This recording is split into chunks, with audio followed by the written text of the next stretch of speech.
in India. He is in our Bharat, where 1 billion Hindus consider is sacred, and we are all together. We are all Hindus, we are all one. And the people like Satish Jarkiholi, who just want to appease to certain section of the society, certain community, and that appeasement politics has gone into their head. Karnataka Congress thinking that only with one community they can win the election, it is their blunder. They think that just by appeasing to one community, if they can come to power, they are wrong. The crores of Hindus in Karnataka will unite and fight against Congress party and their filthy leaders like Satish Jarkiholi. He must resign. He must resign from the politics for what he has said and done to the emotions of our Hindus. Okay. Also, Mr. Anil, going on and looking at it now, the KPCC is also maintaining a stand. Mainly, the president stating that an official apology will be tendered by Satish Jarkiholi, but he still remains defiant. So, some sections of the Congress still remains defiant, backing Satish Jarkiholi, but majority of the Congress party has gone on to oppose his statement and on record saying that it is his personal statement and it is not something which is the party stand in this regard. So, do you feel that Congress is a party only full of words and not action, and they do not follow what they preach? It is time and again proved that Congress is all about talks. They don't take any action. In the past, there are so many Congress leaders have said obnoxious, filthy things about our dharma. Nobody has taken action. D.K. Shikwar himself has made statements several times to appease to the Muslim community. He has done it. Nobody has taken action against him. Where he will take action against Satish Jarkiholi? It is a farce. Congress party is very desperate to win the election, and they think that appeasing to Muslims is going to get them to power, and they have been exposed today that they are not for Hindus, they are for one single community, only them for Muslims and only for other community, and they are going to get lesson from the people of Karnataka. The Hindus will unite to show them their place. Thank you, Mr. Anil. So there was one of the reactions which was coming in from one of the leaders clearly going on and stating that it is a minority appeasement by the Congress over here, with Satish Jarkiholi going on to make controversial statements, and the Congress party's double standards has been exposed, because every now and then when elections are nearing, they will go on to appease the minority sections of the communities, and in this they will go on to hurt the Hindus because they feel that they will gain an upper hand, but that will not be the case this time, and the Congress will learn a befitting lesson is what the BJP leaders are stating out here, and they are saying that he will have to tender an apology, otherwise the protest will go on. Right. And Prajwal, you know what is very, very concerning is that even after being asked about this statement again and again, Jarkiholi has been defending the statement. He has even said, and I quote here, many historians and writers have written about it. The word Hindu came from the Persian language. He is not apologizing and is sticking to what he said earlier, Prajwal. Yes, absolutely, because if you know, he's speaking about somewhere in 1962, 1963, and he stated that many historians have gone on to state, but then he also stated about that he had referred to Wikipedia, which went on to state that the word Hindu was vulgar. So he's mentioned about Wikipedia. So all of them are going on and looking at WhatsApp forwards, WhatsApp universities, WhatsApp texts, and they're not doing in-depth research is what the BJP is going on to claim, because Satish Jarkiholi till now claims that he's right, and no matter what, he will not tender an apology, and he's also stated that if he is proved wrong, he will retire from politics as well. But seems like now the Congress has become a party of loose cannons in Karnataka, and this will definitely go on to hurt their prospects too. The Congress in Karnataka is trying to firefight the statements which is made by Satish Jarkiholi, but only by issuing statements so far. But there has been no sort of action that is being seen, and that is what the people as well as the BJP are going on to demand in the state of Karnataka. Prajwal, also CM Basuraj Bommai has slammed the Congress party, and he has also questioned, both Rahul Gandhi has questioned Siddaramaiah, saying that is the silence of Rahul Gandhi and Siddaramaiah endorsing Satish's statement. So what kind of reactions are coming in from the Chief Minister right now?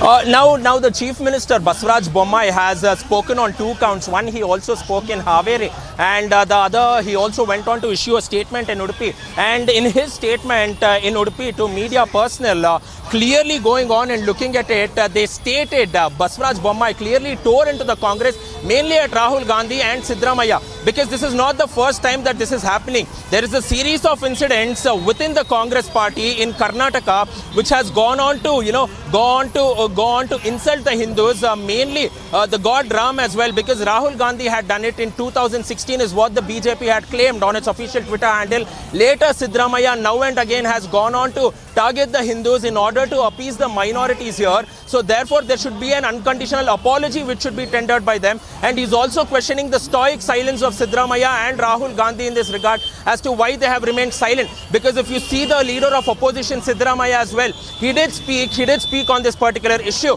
but his body language said otherwise. He stated that whatever Randeep Singh Surjewala, the Karnataka Congress in charge, has gone on to state, he will stick to it and he will respect their leader's decision. But Siddaramaiah going on to condemn it, it was definitely not seen here. So apart from the KPCC president and a few other Congress leaders, largely the Congress has remained silent on this issue, and therefore a furor has broken over this. And the Karnataka Chief Minister has now and then also gone on to speak and state that there should be an apology and Satish Jarkiholi should be expelled from the party.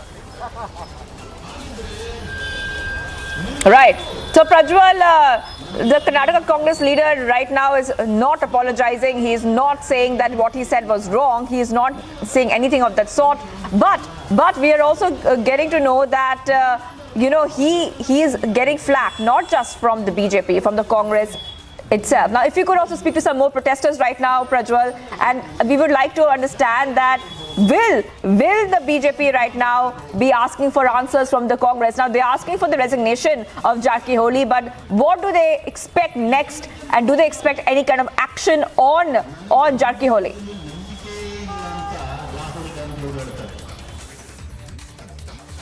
Protesters now, because from what we understand, the leaders are going on to address, they are going on to address the crowd. They are stating that action will have to be taken with immediate effect. Let's go across and speak to a few of them over here in this, where they are going on to address it. And also now senior BJP leaders too have come to the spot, and they are addressing all the protesters here, mainly the BJP workers.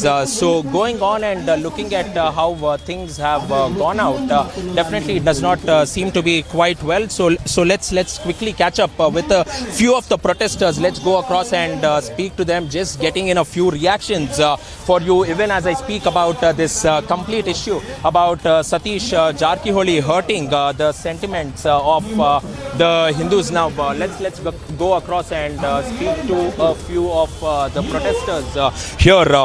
We are also getting in BJP leader Jagdish, who is present at the spot. Let's go across and speak to him. Jagdish ಅವರೇ, ಈಗ ನೀವು ಸತೀಶ್ ಜಾರಕಿಹೊಳಿ ಅವ್ರ ವಿರುದ್ಧ ನೀವು ಕೂಗ್ತಿದ್ದೀರಾ, ಏನು ನಡೀತಿದೆ, ಏನಕ್ಕೆ ಏನು ಆಗಬೇಕಾಗಿದೆ? ಬಿಕಾಸ್ ಅವ್ರು ಹೇಳ್ತಿದ್ದಾರೆ ನಾನು ಅಪಾಲಜಿ ಕೇಳಲ್ಲ ಅಂತ ಕಾಂಗ್ರೆಸ್ ಹೇಳ್ತಿದೆ ಅವ್ರಿಗೆ ಅಪಾಲಜಿ ಕೇಳಿ ಅಂತ. ಬಟ್ ಇದ್ರ ಮಧ್ಯ ಎಲ್ಲ ಒಂದು ನಾಟಕ ಆಗೋಗಿದೆ ಇಲ್ಲಿ. ಸೊ ನೀವೇನಂತ ಕೇಳಕ್ಕೆ ಬಯಸ್ತಿದ್ದೀರಾ? ಸರ್, ನಿಮಗೆಲ್ಲ ಗೊತ್ತಿದೆ ಆಲ್ರೆಡಿ. ನೆನ್ನೆ ಅವರು ಒಂದು ಭಾಳ ಜವಾಬ್ದಾರಿ ಇರೋಂಥ ವ್ಯಕ್ತಿ ಕೊಡೋಂಥ ಪದ ಅವ್ರು ಜವಾಬ್ದಾರಿ ಇರೋಂಥ ವ್ಯಕ್ತಿ ಕೊಡೋಂಥ ಉತ್ತರ ಅವ್ರು ಕೊಡಲಿಲ್ಲ ಅಂತ ಅವರು ಆ ಪಕ್ಷದ ಕಾರ್ಯಾಧ್ಯಕ್ಷರಾಗಿ ಮತ್ತು ಶಾಸಕರಾಗಿ ಈ didn't keep up his responsibility. And ಸಮಾಜನ ಹೊಡೆಯುವಂಥ ಒಂದು ಮಾತುಗಳನ್ನ ಅವ್ರು ಆಡಿದ್ರು. ಹಿಂದೂಗಳ ಬಗ್ಗೆ ಭಾಳ ಕೇವಲವಾಗಿ ಮಾತಾಡಿದ್ರು. So like as a youngsters, like ಗೊತ್ತಿರ್ಬೋದು, ಇವತ್ತು ನಾವೆಲ್ಲರೂ all of us are so much into this, of late we have been listening to this Congress, whatever Congress has been doing of late. They have been only doing this dividing communities, societies into. So I feel what I feel is people like Jarkiholi, they should be really shameful for whatever they have told, and they should feel sorry for that and should come out and say sorry, and they should apologize to people. That is what I feel.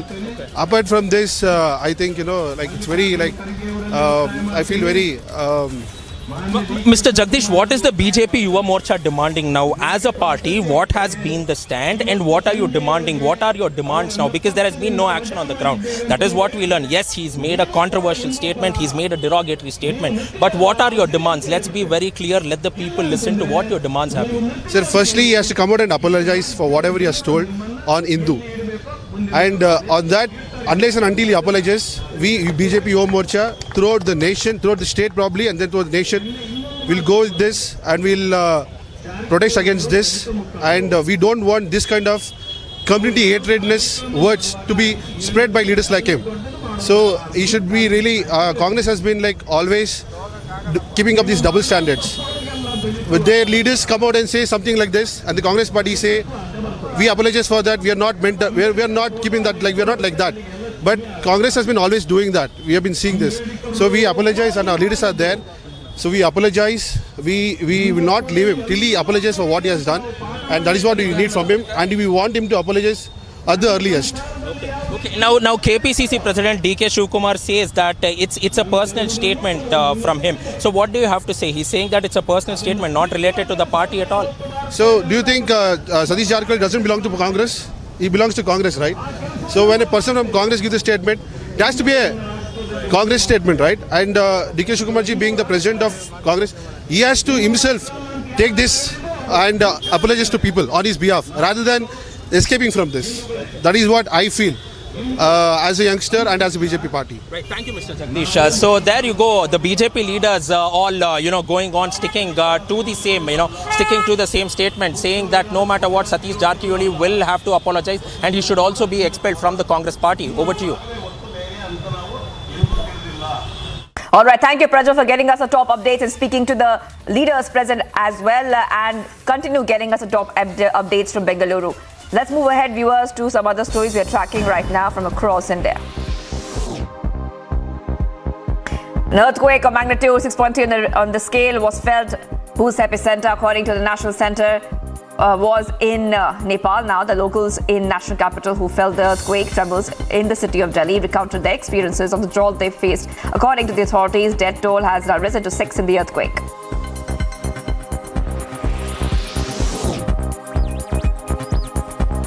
The Prime Minister will be addressing the rallies today in poll-bound Himachal Pradesh. PM will be addressing multiple rallies in Himachal Pradesh very soon.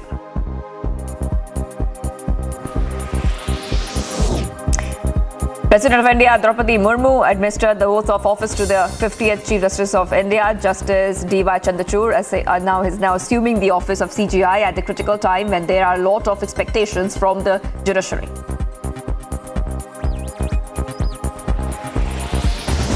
The Aam Aadmi Party released a list of star campaigners for the upcoming assembly polls in Gujarat, where the party is looking to take on the ruling BJP. Big names of the party, including Delhi CM and party's Supremo Arvind Kejriwal, his deputy in the Delhi government Manish Sisodia, and Punjab CM Bhagwant Mann are among the star campaigners of the party.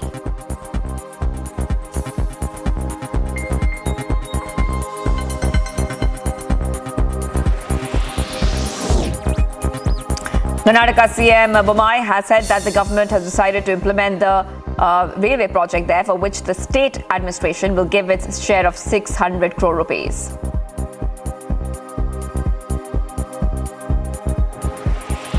The Chief Election Commissioner Rajiv Kumar flagged a voters awareness bicycle rally at the Shiva Chhatrapati Sports Complex at Pune in Maharashtra this morning. The event saw participation of the enthusiastic cyclists.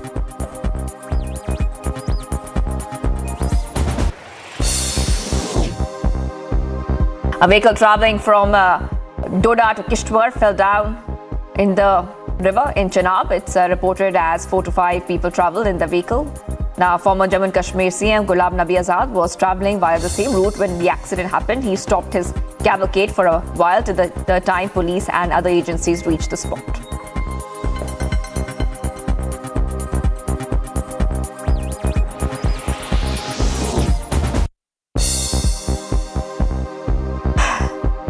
Well, Sikh Ragi has now opposed the former Madhya Pradesh CM Kamal Nath's presence at the Guru Nanak Jayanti celebrations at Khalsa College in Indore. Lashes out against owner to 1984 rights accused, vows not to come to Indore.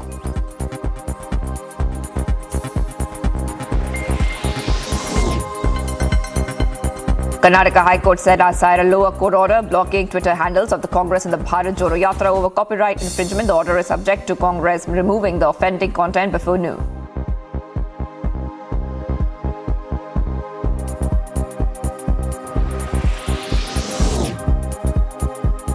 Two people from Mizoram were arrested in Tripura, Agartala, with the fake Indian currency of 1.21 lakhs, which was purportedly printed outside the country.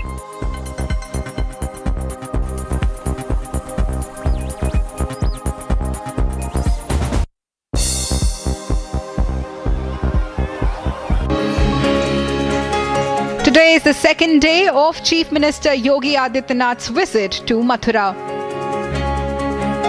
He started the second day with the darshan of Lord Krishna. CM Yogi reached Sri Krishna Janmabhoomi early in the morning. Yogi Adityanath offered prayers at the Bhagwat Bhavan's birthplace. The Chief Minister had reached Mathura late in the evening on Tuesday. On Wednesday morning, Chief Minister Yogi Adityanath also planted a mango plant in the guest house premises of the Veterinary University.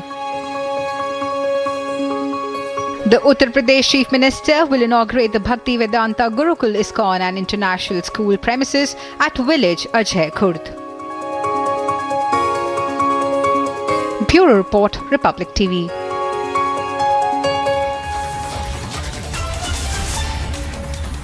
Viewers, we continue getting the top updates here this Wednesday. Let's go across to Nupur, my colleague in our Mumbai studios. Nupur. Thank you very much for that. Let's take a look at the top headlines.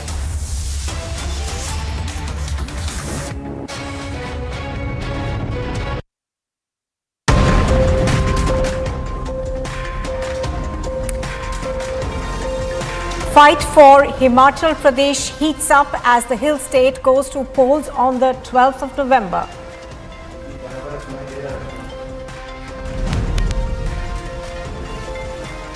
Many star campaigners descend on to the state a day before the model code of conduct kicks in Himachal Pradesh. Prime Minister Narendra Modi will be addressing the people of Himachal Pradesh in two rallies in the state today.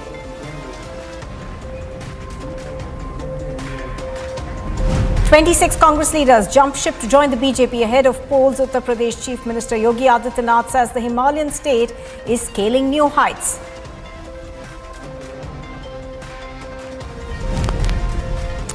Republic TV senses the pulse of the people in the states going to polls. Comprehensive coverage from the ground.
Your screen right now, I think, are coming to you from Himachal Pradesh, where there is a mega campaign that we will be seeing in the hill state. Now, do remember, this of course is being seen as the BJP's last pitch in the state. The model code of conduct comes into play, comes into play very, very soon. The Prime Minister is going to be addressing two rallies in Himachal Pradesh today. I think we've got Anuj live with us. He's reporting from Kangra in Himachal Pradesh.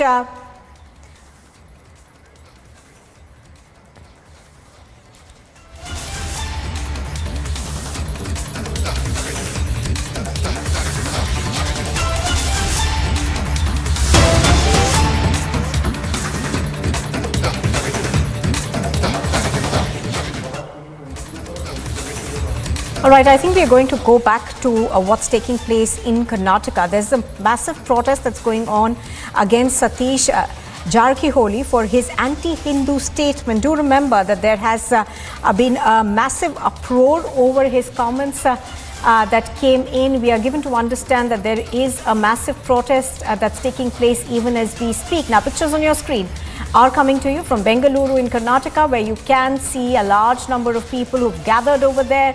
They're burning posters and are protesting against the statements that were made by Satish Jarkiholi for his anti-Hindu comments. Let's go across to Prajwal, who's reporting from Bengaluru on this. Prajwal, give us an overall sense of what you see around you. I can, of course, see that there are a large number of people who are at this protest.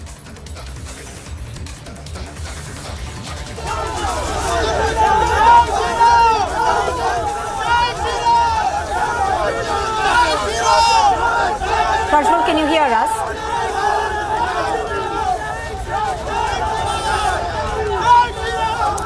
All right, there's a lot of commotion over there, so I don't think Prajwal can hear us yet, but we're going to try and fix that and go back to him for a sense of what's happening on the ground. Now, do remember that the BJP has been demanding the resignation and the expulsion of Satish Jarkiholi from the Congress party, also demanding an immediate apology from Jarkiholi for hurting the sentiments of Hindus. Pictures on your screen are of a protest that is taking place even as we speak. This is a large-scale protest that's been organized. I think it appears to be the BJP which is organized this project. Do remember that the BJP has escalated its attack against the Congress party over the comments that were made by Jarkiholi. The Congress has been attacked for its anti-Hindu sentiments, and this comment from Jarkiholi has only sharpened that attack. Let's go across to Prajwal from Bengaluru. Prajwal, tell us more in terms of what you see around you.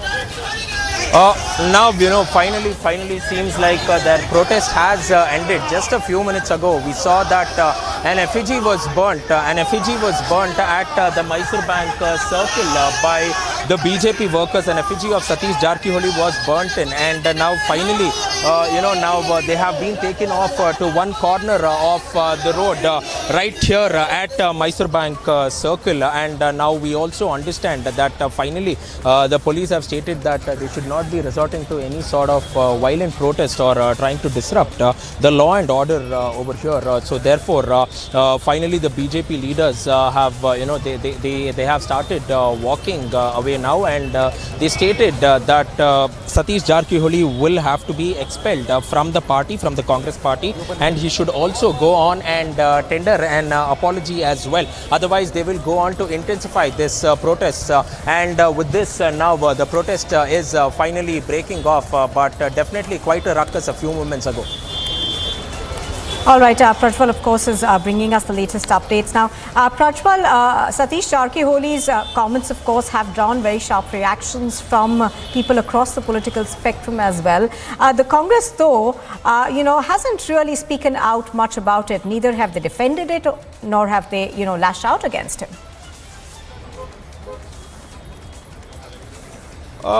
Now, that is what is exactly the bone of contention over here, because the Congress is open-heartedly not condemning this particular incident, is what the BJP claims, because so far it has been only the KPCC president, DK Shivkumar, who has maintained a strong stance against the statements by Satish Jarkiholi in this regard. He's also stated that Satish Jarkiholi will have to clarify. In fact, Satish Jarkiholi even spoke today as well, but he again remains, defiant. He states that he's ready to hold an open debate, hold an open discussion, and if he is proved wrong, he will go on to resign. So this is one particular statement that has constantly being maintained by Satish Jarkiholi here. But the KPCC is not doing anything here to make sure at least that they keep him silent, and this could go on to definitely hurt the prospects of the Congress. So they are firefighting within their own party, and there is definitely no sort of, coordination or no sort of being together in this. So now many of them are also going on and stating that Congress has become a party of one-upmanship here, mainly because of the fact that DK Shivkumar is calling out all the shots. So they are a divided party out here in Karnataka. So the Congress needs to give out a strong statement in this particular regard, and everybody are demanding these clarifications from the Congress party and the leaders as well, because initially they supported Satish Jarkiholi, but soon after DK Shivkumar's statement, they all started backtracking from the statement and went on to state that this is absolutely wrong, whatever Satish Jarkiholi has gone on to state. Now, is there a dichotomy perhaps really, Prajwal, in how the Congress party deals with this? Because on the one hand, Satish Jarkiholi is their working president of the Congress party. He's known for his rationalist views. He's made these kind of comments in the past. He's not a newbie to making controversial statements. But on the other side, the Congress party does not want to put all its weight behind DK Shivakumar, and that's something that we've seen in the past for quite some time. So would you sum up the situation as saying perhaps that the Congress may be a bit confused in how it deals with this? Absolutely, because now if you're looking at what is happening here, DK Shivkumar seems to be facing trouble not only within the infighting in the Congress party here in Karnataka, but also from the centre as well, because somewhere the centre has also not taken a strong stand. Apart from Randeep Singh Surjewala, we do not even see the newly sworn in AICC President Mallikarjun Kharge going on and speaking about this entire issue as well, and neither has Mr. Priyank Kharge, who is the social media in charge of the Congress. So questions raising from all quarters whether DK Shivkumar clearly has the backing of the high command of the Congress party in this particular issue over here, because Satish Jarkiholi is also the working president over here. So with this great power comes also great responsibilities, and you can definitely not be a party of loose cannons out here. So the question still arises over here, and the Congress will have to go on and answer to all of this. And coming to this entire controversy over here, Satish Jarkiholi is still saying that he will go on to sue the media. He will go on to sue the media is what Satish Jarkiholi had gone on to state, and he said that this controversy erupted mainly because of the media who played out this bite and they did not listen to the whole context. And again, when we see clarifications from Satish Jarkiholi, he still remains defiant on this. But we will also go on now looking at it, the BJP has again started protesting here at the Mysore Bank circle, saying that they will not back out of this protest and they will sit here and go through a sit-in protest. And they are saying that only once there is an apology by Satish Jarkiholi, they will clear out this particular space from Mysore Bank circle. And we need to understand that this is here at the heart of the city, and absolutely this is quite looks like a lot of drama happening out here with the BJP workers demanding an apology from Satish Jarkiholi. Now, Prajwal, of course, the BJP is going to make the most of this. This is like, a situation that couldn't have gotten better for them. And you can already see that, they've been asking for action to be taken against Satish Jarkiholi, who is extremely important in terms of the organizational structure of the Congress, at least as they head into the polls in Karnataka. But how do you see this in terms of going forward? Is the BJP going to let this go, or do you see perhaps some bit of impact in the elections that Karnataka stares at?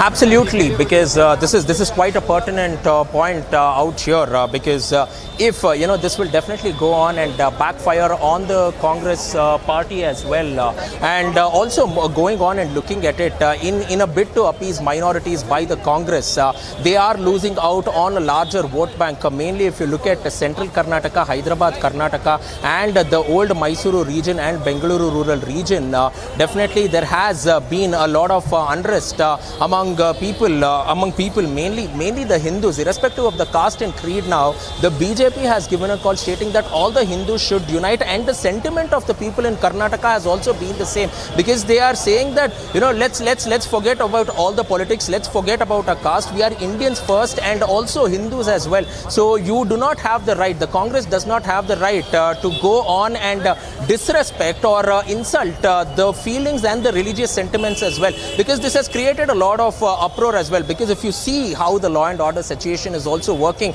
out here in Karnataka, there are protests across the entire state of Karnataka, and manpower has to be used to control all these protests, because otherwise it will definitely get out of hand. And therefore the former Chief Minister of Karnataka, B.S. Yediyurappa, spoke this morning and said that an apology is all that matters, and if he does that, it will all be done and the apology will be accepted, and he does not need to create a huge controversy out of this entire statement. But he's still remaining defiant, and he has the audacity to go on and state that a committee should be formed to find out whether he is right or wrong. So this sort of stubbornness by the Congress is not expected, is what is being said. But in the upcoming 2023 elections, it will definitely reflect on the tally sheets of the Congress for sure. Right, absolutely. Now, yesterday, of course, there were a large number of reporters who did confront Satish Jarkiholi, and they did ask him if he's going to apologize for it. But so far, you know, he's maintained that there is no apology necessary, and what he said actually was true. So do you think that the party will be able to bear enough pressure on him to perhaps, you know, backtrack a bit from that position?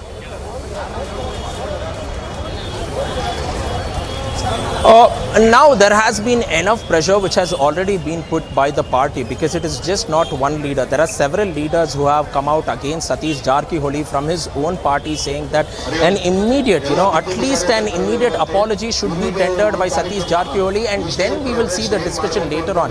But the major problem over here is with the fact that he still remains defiant, and nobody is trying to control Satish Jarkiholi over here, because once you're not controlling a person who is the Congress working president, because many of the MLAs in Congress have mouthed their opinion to the Congress party and the Congress top leaders, because they are also quite afraid that him being the working president might affect their chances in the elections, where the party might not go on and give them might not go on and give them a ticket to contest from. So let's also go across and let's get in a few reactions from the protesters as well. So we have yet another leader who is coming. Let's go across and speak to him. You know, first and foremost, now we are seeing that protests are happening across the entire state of Karnataka. What do you have to say in this regard? What are the demands of the BJP? So our demands is very simple and very straightforward. Don't play around with Hindus or Hindu activists, or with in general Hindus, because you are bringing up not just one leader in Congress. Everybody are playing just for the sake of pity vote. And one side the leaders say that I am doing Bharat Jodo, and other side other leaders are doing this. This is not right. And if you also see the group which they have done is Buddha, Ambedkar and Basavanna. So what does that mean? If you go deep into the subject, it means again dividing the Hindus into Buddhists or other groups and seeking vote. This is not at all right. This will be a more massive protest, and this is not a small thing. It is all pre-planned what they are doing. And Hindu, as I already mentioned in other channel also, it is not we are mentioning it, or RSS or BJP or anybody for that matter. It is there in Vedas, Upanishads. All right. More than that, Hindu, if I also have to tell the viewers about this, Hindu Mahasagara and the Himalaya is guarding our Hindustan. It's not the small piece as we see it now. Before it was a huge land of place, but even now we didn't have a border security force back then. We had Hindu Mahasagar and then Himalaya who was guarding. So there is no point in... What will the BJP's next stance be? Because he still remains defiant. Mr. Satish Jarkiholi says he will not tender an apology. If he is proven wrong, he will resign. But that will take a lot of time to happen. So what will be the BJP's next step? What will be the course of action? Our next step will be intensify this protest, and our leaders will take a future course of action on them. And also, I also demand the Nippani constituency, the Belgavi constituency people, that I feel sad for them for electing this representative in their respective constituencies, because the guy who talks about Hinduism or Hindu, and it's not at all right. So whomever from whichever constituency has been elected. All right, we're going to have to interrupt that conversation that Prajwal is having. We're going to go across to Malvika Avinash on the phone line. Malvika Avinash, good morning. Thank you for joining us. Malvika Avinash, so far, of course, the Congress working president of Karnataka has said that he's not going to apologize. There is really no need for an apology, is what he says. He, in fact, says that I am willing to tender an apology or to resign only after there is a commission that probes whether what I've said is wrong. Now, how does the BJP intend to take this forward? Of course, we are seeing all these protests that are taking place across Karnataka. You see, first and foremost, it is the Congress party which is in the dock, not the BJP. So what the BJP will do, the BJP will do. But it's for the Congress party to act as of now against an MLA who chooses to insult the majority community of this country. And what's worse, he stays defiant. He is speaking of someone to come and prove that he is wrong. He is wrong. There is nothing to be proved. Since when did he become an academic on Persian or on the Hindu philosophy? So first and foremost, he is wrong. And there are 1 million examples to quote that he is wrong. All right, the best thing that he can do to save himself and his forthcoming election is to tender an apology. If he doesn't, then we will do whatever it takes to make him tender that apology to the majority community of this country. They've been doing it for 75 years, insulting us, disrespecting us, and, using all their rationalism only against the Hindus.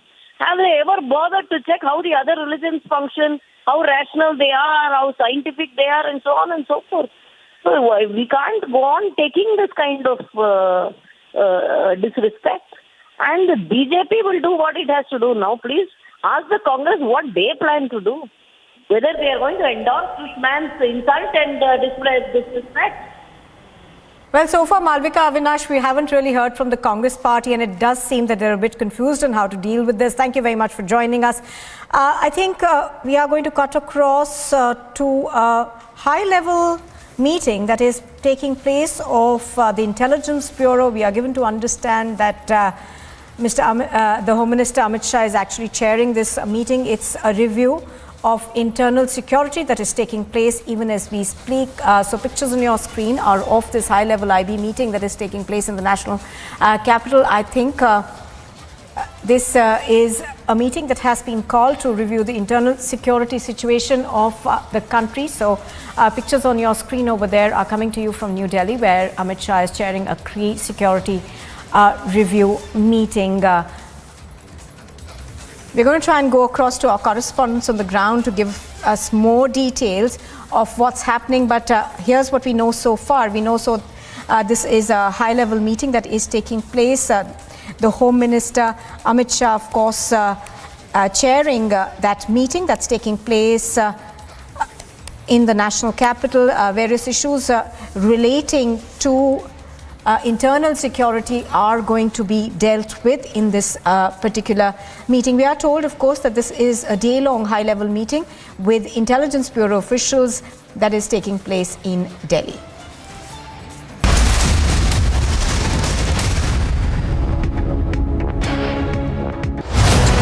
Two states.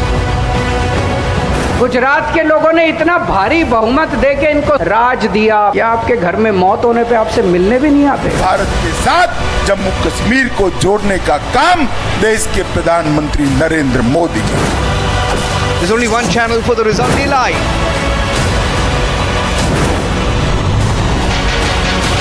December 8 with Arnav. Fire broke out at the Indian Oil Depot at Patna's Sipara in Bihar in the late hours of Monday. Bus accident over there reported in Kupwara and Jammu and Kashmir. We're learning so far at least 20 people were injured.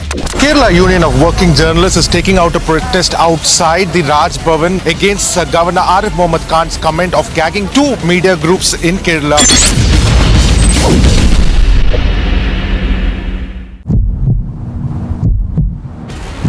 ने हाथापाई क्यों की थी बताइए ना।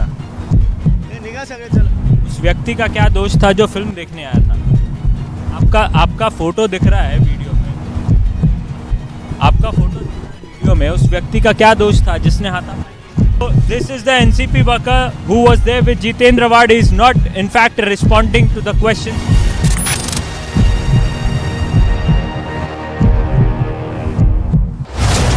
50 seats.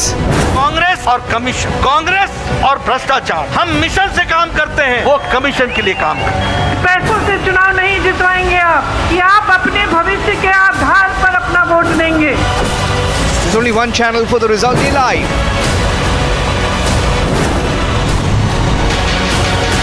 December 8 with Arnab. The stone pelting that had been done at the Vande Bharat.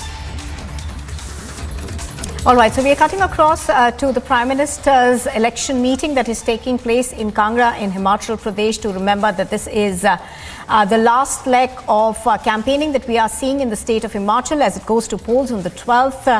The Prime Minister, of course, is going to be addressing two rallies in the state of Himachal Pradesh, one in Kangra, and later, of course, he will be travelling out of Kangra. The BJP, of course, making sure that they can put forward their star campaigners. Let's dip in and see what's happening.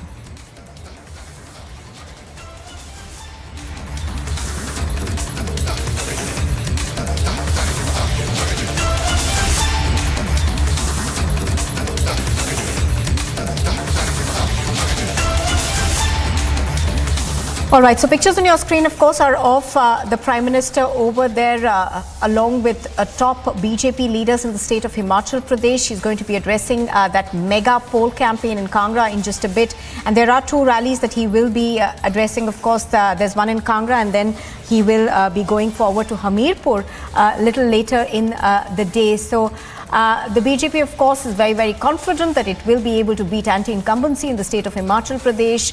The Prime Minister, when he spoke last time, he did say that I'm sure that the people of Himachal Pradesh will vote in favor of the BJP and beat the Congress party with definitive numbers. Abhishek Kapoor, our senior executive editor, on the phone line with us. Abhishek, the Prime Minister, of course, has a very packed schedule today. He's going to be addressing two rallies, but the BJP very, very confident that they are going to be able to defeat anti-incumbency in the state of Himachal Pradesh. And if they do so, this will be one of those examples of the states where one has seen a bit of a revolving door in terms of the BJP and the Congress, and that will be put to an end, isn't it?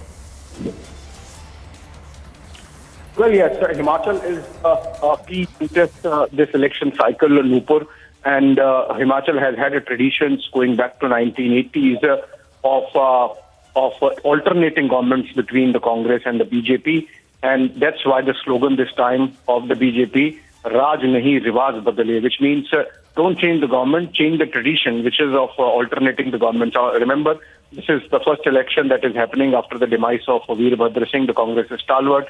So the Congress party anyway is in a disarray. We have seen desertions happening in the party, and even senior leaders like the working president of the Congress switching sides and joining the BJP about a fortnight back. Also remember, Himachal happens to be very close to Prime Minister's heart because he was in charge of the state in 1990s, and there are a lot of personal connections, and that's why that symbolism. For example, when he went to Kedarnath, Prime Minister was wearing a Dona Choga, that attire which was gifted to him by Himachal woman. In the morning, we saw those reports which suggested that when Prime Minister travels to Bali, Indonesia, to participate in the G20 summit where India is going to become president for the next year, Prime Minister would be gifting Himachali traditional crafts and gifts made of Himachali folk artists and be the shawls from Kinnor and Kulu to other gifts that were listed. So I think a very strong focus on Himachal, given the fact that the BJP wants to change the custom that has become of the electorate switching between the Congress and the BJP every 5 years. And that, of course, keeps the parties on tenterhooks. But as I said, the Congress is in a disarray. Aam Aadmi Party is almost absent after initial some visits by Arvind Kejriwal. Now Kejriwal himself is focusing more on Gujarat.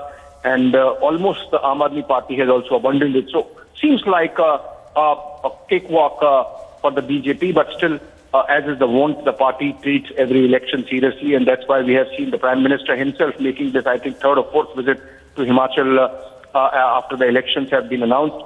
And today also he would be addressing those two very important rallies in the Kangra region.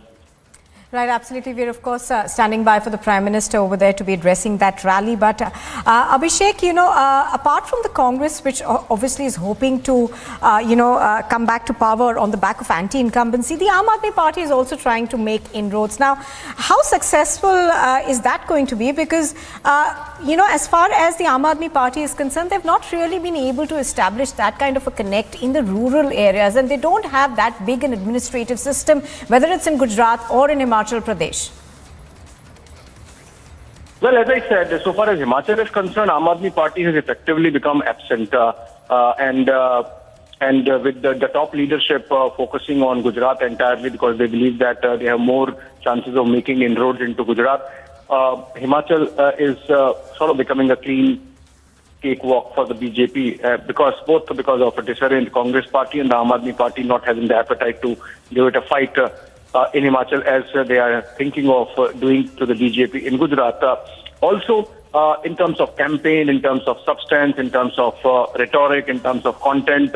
Remember, for example, perhaps this is the first time that the BJP has come out with a women-only manifesto as part of its larger manifesto in which they have promised, incidentally, a uniform civil code, which the party now is doing in every state that is going to polls. So it began with Uttarakhand. We had, UP also suggesting that they would be looking into it and setting up a panel. And in the case of Himachal and Gujarat, there is clear statement of intent that uniform civil code would be implemented in some form. Remember, Goa, where the BJP rules already has a civil code which applies to all communities, cutting across the religious divide. So in that sense, the BJP there and Prime Minister, of course, in Kangra today, irrespective of challenges, as I said, the political opposition is weak.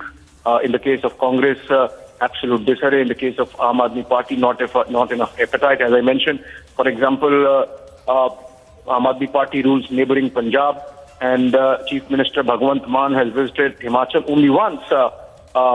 Like he has to take a chopper and just visit the camp, join the campaign. But he has been to Gujarat 4 times, and that really gives you a clarity on the kind of focus that Aam Aadmi Party has, or attention that Aam Aadmi Party has vis-a-vis Himachal as compared to Gujarat. So I think in that sense, Prime Minister's aggressive campaign, again, I give you the backdrop that Prime Minister has a personal connect. He was in charge of Himachal Pradesh in the 90s for the BJP, and that really gives you an idea of the kind of campaign that is happening. Not that BJP does not have troubles of its own. So, for example, on the issue of OROP, since Himachal, being a hill state, has a lot of representation in the forces.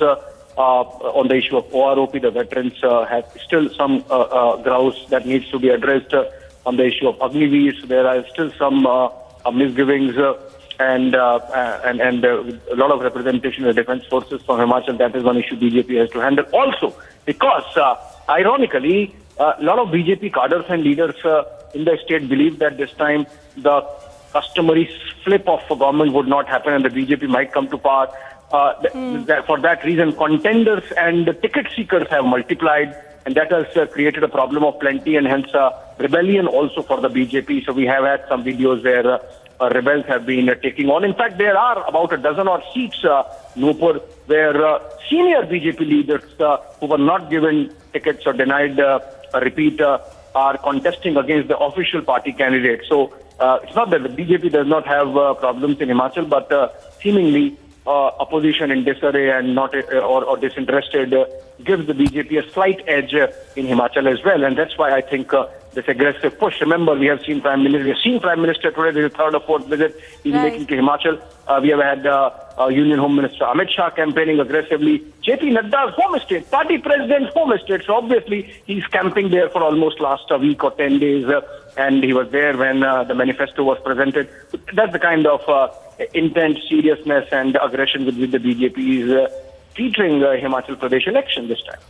Right, absolutely, Abhishek, as you're pointing out, of course, I was going to come to the point of JP Nadda belonging to the state and, putting, making sure that this state is going to be all right. We're going to come back to you, Abhishek, in just a bit. We're cutting across to the Prime Minister. अगले 5 साल कांगड़े दी तरक्की विकास रोजगार कने विश्वास दे होण इस ताई आज त्वाड़े ने गल करने इत्यु आया त्वाड़े ने गल करीने मिंजो बड़ा खरा लगदा कांगड़ा की धरती शक्ति पीठों की धरती है भारत की आस्था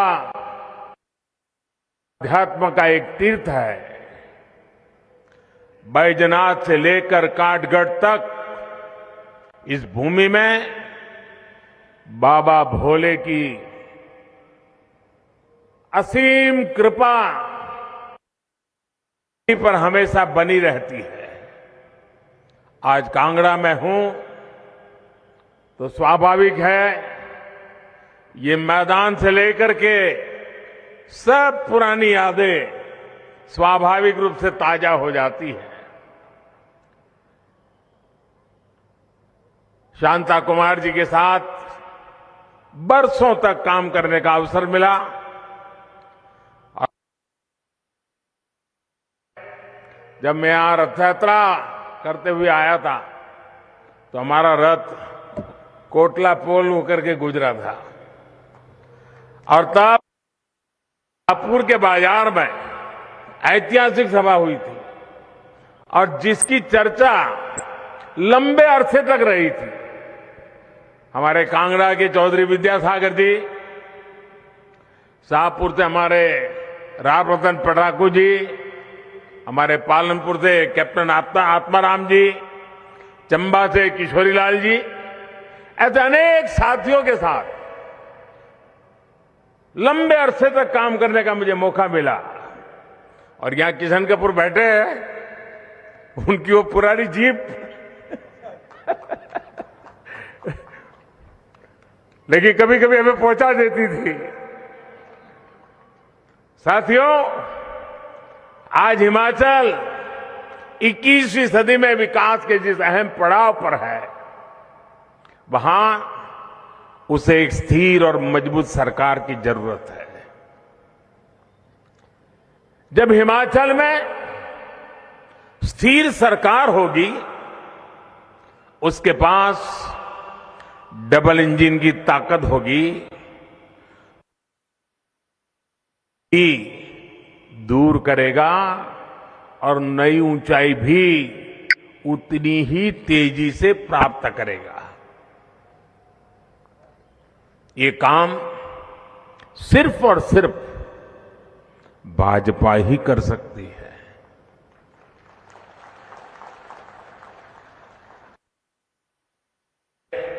मैं हिमाचल भाजपा को विकास का नया संकल्प लेने के लिए इतना अच्छा घोषणा पत्र बनाने के लिए बहुत बहुत बधाई देता हूं हिमाचल भाजपा के 11 शुभ संकल्प यहां के विकास को नई ऊंचाई पर ले जाएंगे साथियों कांग्रेस कभी हिमाचल को स्थिर सरकार नहीं दे सकती है न ही वो चाहते हैं आप देखिए आज जहां कांग्रेस की सरकारें बची हैं गिन गिन करके 2 ही सरकारें बची हैं एक है राजस्थान में और छत्तीसगढ़ में और वहां से खबरें कभी विकास की आती है नहीं आती है वहां से खबरें आपस में झगड़े की ही खबरें रहती है अगर यही चलता रहा तो राज्य का विकास हो सकता है क्या हो सकता है क्या नहीं हाँ ऊपर मत करो मुंह से बोलो हो सकता है क्या हाँ मेरा तो अनुभव कहता है कांग्रेस यानी अस्थिरता की गारंटी कांग्रेस यानी भ्रष्टाचार घोटाले की गारंटी कांग्रेस यानी विकास कार्यों में रोड़े अटकाने की गारंटी। साथियों, भाजपा ने राजनीति में विकास को अपनी सर्वोच्च प्राथमिकता बनाया है। आज भाजपा की पहचान सुशासन से है, गरीब के कल्याण वाली नीतियों से है। भाजपा वही बातें कहती है जो कर सकती है और जो कहती है उसे पूरा करने के लिए पूरी शक्ति खपा देती है। वहीं कई राजनीतिक दल सिर्फ और सिर्फ परिवारवाद और वोट बैंक की पॉलिटिक्स के भरोसे चल रहे हैं। इसलिए बीजेपी की सरकारों का जैसे जैसे लोगों को अनुभव आता है, लोगों का विश्वास बढ़ता जाता है और बार बार आशीर्वाद मिलता रहता है। आपने 2019 के लोकसभा चुनाव में ये करके दिखाया है। भाजपा सरकार पूर्ण बहुमत के साथ फिर वापस आई। मध्य प्रदेश, गुजरात, हरियाणा, गोवा जैसे राज्यों में बीजेपी सरकारें कई बार सरकार में वापस आई है। अब तो इस बार उत्तराखंड के लोगों ने भी पुरानी परंपरा को बदलते हुए बीजेपी को ही दोबारा बिठाया। यूपी में भी 40 साल बाद ऐसा हुआ है जब कोई पार्टी फिर से जीत करके पूर्ण बहुमत के साथ लगातार दूसरी बार सरकार में वापस आई। मणिपुर में भी भाजपा की सरकार फिर से आकर के एक नया इतिहास बन गया है। अब इस स्थिति की तुलना आप जरा कांग्रेस से करिए, आपको हैरानी हो जाएंगी। इस तरफ नजर करेंगे जरा सोच करके, कांग्रेस का इतिहास क्या है और लोगों का कांग्रेस के प्रति गुस्सा कितना है। एक बार सरकार से गई तो फिर उसका वापस लौटना ही मुश्किल होता है। अब देखिए तमिलनाडु में वहां के लोगों ने करीब 60 साल पहले वहां से कांग्रेस को निकाला, अब तक वापस नहीं आई। 60 साल हो गए, घुसने नहीं देते। ये पश्चिम बंगाल देखिए, त्रिपुरा देखिए, वहां के लोगों ने 50 साल हो गए कांग्रेस को हटाया। 50 साल पहले 50 साल में पैर नहीं रखने दिया उनको। उत्तर प्रदेश, बिहार और गुजरात के लोगों ने कांग्रेस को करीब 40 साल से सत्ता के बाहर करके रखा हुआ है। कितना गुस्सा होगा आप अंदाज कीजिए। उड़ीसा के लोगों ने भी कांग्रेस को करीब 30 साल से सरकार में आने से रोक रखा है। नागालैंड में भी कांग्रेस करीब 25 साल से लगातार चुनाव हार रही है। आज दिल्ली, पश्चिम बंगाल, आंध्र प्रदेश, नागालैंड, सिक्किम, कई ऐसे राज्य हैं जहां कांग्रेस का एक भी विधायक नहीं है। भाइयों बहनों, कांग्रेस का आधार आज भी परिवारवाद ही है। ऐसी कांग्रेस पार्टी हिमाचल के लोगों की अपेक्षाओं को, आकांक्षाओं को कभी पूरा नहीं कर सकती। आपने 5 साल पहले कांग्रेस की विदाई कर दी थी, अब उसे लौटने नहीं देना है, घुसने मत दीजिए। आज मुझे ये देखकर खुशी है कि हिमाचल के लोगों को भी ये भली भांति समझ आ गया है कि 5 साल बाद हर बार सरकार बदलने की परंपरा, इस परंपरा ने सबसे ज्यादा किसी का नुकसान किया है तो राज्य का नुकसान किया है, राज्य के नौजवानों के सपनों को कुचल दिया है। कांग्रेस जैसे ये दल जब सरकार में होते हैं तो सोचते हैं कि 5 साल बाद सरकार तो बननी नहीं है, 5 साल के बाद बदल होने ही वाला है, तो फिर काम करने की क्या जरूरत है, मौज करो। यही करते रहते हैं ना। और इसलिए उनका अपना पूरा ध्यान 5 साल में जितना इकट्ठा कर सके, जितना माल लुटाई कर सके, तिजोरी भर सके, काली कमाई कर सके, उसी में लगा रहता है। ये जो राजनीतिक परिपाटी थी, इसको पूरे देश में बदलने का बीड़ा भाजपा ने उठाया है, देश के लोगों के आशीर्वाद से उठाया है। हम ऐसी राजनीतिक परंपरा बनाना चाहते हैं कि हम सरकार में ऐसा काम करें कि वोटर हमें बार बार अवसर दें। इसलिए हम विकास के लिए, देश के लिए हर जगह, हर स्तर पर काम कर रहे हैं। साथियों, जब सरकार में निरंतरता होती है, सरकार वापस आती है, तो लोगों को भी सरकार से हिसाब मांगने का मौका मिलता है। अगर आपने मुझे 2019 में न बिठाया होता तो आप मेरे से हिसाब मांग सकते थे क्या? नहीं मांग सकते थे, कोई और सरकार आ जाती। लेकिन आपने मुझे दोबारा बिठाया 19 में, तो आप मुझे पूछ सकते, मोदी जी वो क्या हुआ, मोदी जी उसका कब करोगे? और मोदी जी को भी लगेगा भाई मुझे करना पड़ेगा। ये जनता जनार्दन का दबाव बहुत काम करता है। अब आप सोचिए, कोरोना के समय कितनी मुश्किलें आई। हम भी यही सोच सकते थे कि भाई 5 साल के बाद तो सरकार बदलने वाली है, हिमाचल का तो रिवाज है, कोरोना आया है वैसे चला जाएगा, हम भी सोच सकते थे। लेकिन हमने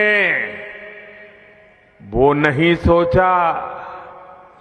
पहले भी हिमाचल के लोगों को मालूम है, कोई भी वैक्सीन वगैरह आती थी, आखिर में सारे देश का काम हो जाए तब जाके हिमाचल की बारी आती थी। भाइयों बहनों, हमने तय किया, जब हमें सेवा भाव से काम किया, हमने इस सोच को हमारे आसपास फटकने भी नहीं दिया। जब कोरोना आया तो हमने हिमाचल में टीकाकरण पर बहुत बल दिया। दूर दराज के इलाकों में भी हमारी सरकार पहुंची, हमारे स्वास्थ्य कर्मी गए, हमारी माताएं बहनें गई, उन्होंने लोगों को वैक्सीन लगाई और हिमाचल प्रदेश का पहला ऐसा राज्य हमारा बन गया जिसने 100% टीकाकरण पहले कर लिया।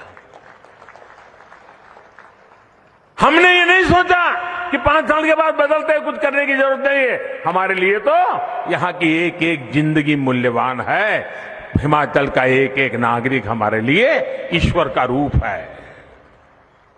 यही हमारा काम करने का तरीका है। ऐसे ही काम के आधार पर हम भाजपा के लिए आपसे दोबारा आशीर्वाद मांग रहे हैं। और साथियों, आपको ये हमेशा याद रखना है कि हिमाचल के पास तो विकास के 2-2 इंजन हैं। वो कहते हैं ना, चौपड़ियां रोटियां साहेबी 2-2। इससे कैसे काम होता है ये भी मैं आपको बताता हूं। केंद्र सरकार ने उज्ज्वला योजना चलाई, हिमाचल भाजपा सरकार ने गृहिणी योजना से उसमें हजारों और बहनों को भी जोड़ दिया। केंद्र ने आयुष्मान योजना के तहत 5 लाख तक की फ्री इलाज की सुविधा दी। हिमाचल में भाजपा सरकार ने हिम केयर के तहत इसमें लाखों और साथियों को जोड़ दिया। केंद्र सरकार ने गरीब को पक्के घर देने की योजना शुरू की। 2014 से लेकर 2017 तक कांग्रेस की सरकार थी, याद रखना, ये होते हैं तो क्या होता है, मोदी दिल्ली में बैठ करके कितना ही करना चाहेगा, लेकिन अगर यहां कांग्रेस वाले बैठ गए तो कुछ भी नहीं होने देंगे। मोदी कितना ही कहे कि हिमाचल मेरा घर है, हिमाचल मेरा घर है, मुझे ये करना है, वो करना है, वो करने नहीं देंगे। और ये मैं उदाहरण से बताता हूं आपको। 2014 से लेकर 2017 दिल्ली में आपने मुझे बिठाया और यहां पर कांग्रेस की सरकार थी। हमारा निर्णय था कि हमें लोगों को पक्के घर देना है, जिसके पास पक्के घर नहीं उनको पक्के घर देना है। 2014 से 17 3 साल कांग्रेस की सरकार ने कितने घर बनाए हिमाचल में?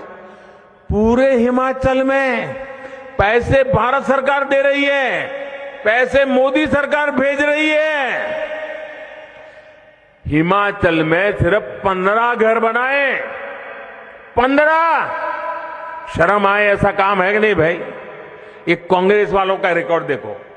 और बाद में आपने जयराम जी की सरकार बनाई, और जयराम जी की सरकार बनाई, दिल्ली से मैं भी लगा रहा, हम दोनों मिल गए तो 10,000 गरीबों के लिए घर स्वीकृत हुए, 8,000 घर बन गए, 8,000 घर बन गए। अब मुझे बताइए, ये 15 घर बनाने वाले आपको चाहिए कि 8,000 घर बनाने वाले चाहिए? हिसाब समझ आता है ना भाइयों? देखिए, सबको सामाजिक सुरक्षा मिले, इसके लिए केंद्र सरकार ने पेंशन और बीमा की योजना शुरू की।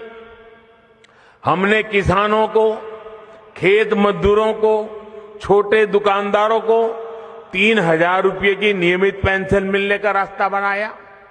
इस भावना को हिमाचल की भाजपा सरकार ने और आगे बढ़ाया। कांग्रेस की सरकार ने पेंशन की उम्र 80 साल कर दी और उसमें भी कमाई की शर्त रखी कि इतनी कमाई होगी, 80 साल हो गए होंगे। भाजपा की हमारे सीनियर सिटीजन के प्रति कितना सम्मान का भाव है। हम भी 80 साल को आगे बढ़ा सकते थे, हमने 80 साल को आगे नहीं बढ़ाया। हमने कहा नहीं, 60 साल के बाद सीनियर सिटीजन की चिंता होनी चाहिए, और हमने 60 साल की उम्र कर दी और कमाई की शर्तों को भी हटा दिया। इससे लाखों हमारे सीनियर सिटीजन्स को, जो कांग्रेस वाली सूची में नहीं थे, उन सबको पेंशन मिलनी शुरू हो गई। इसी प्रकार पीएम किसान सम्मान निधि के तहत हर साल हजारों रुपए छोटे किसान के बैंक खाते में जमा करते हैं।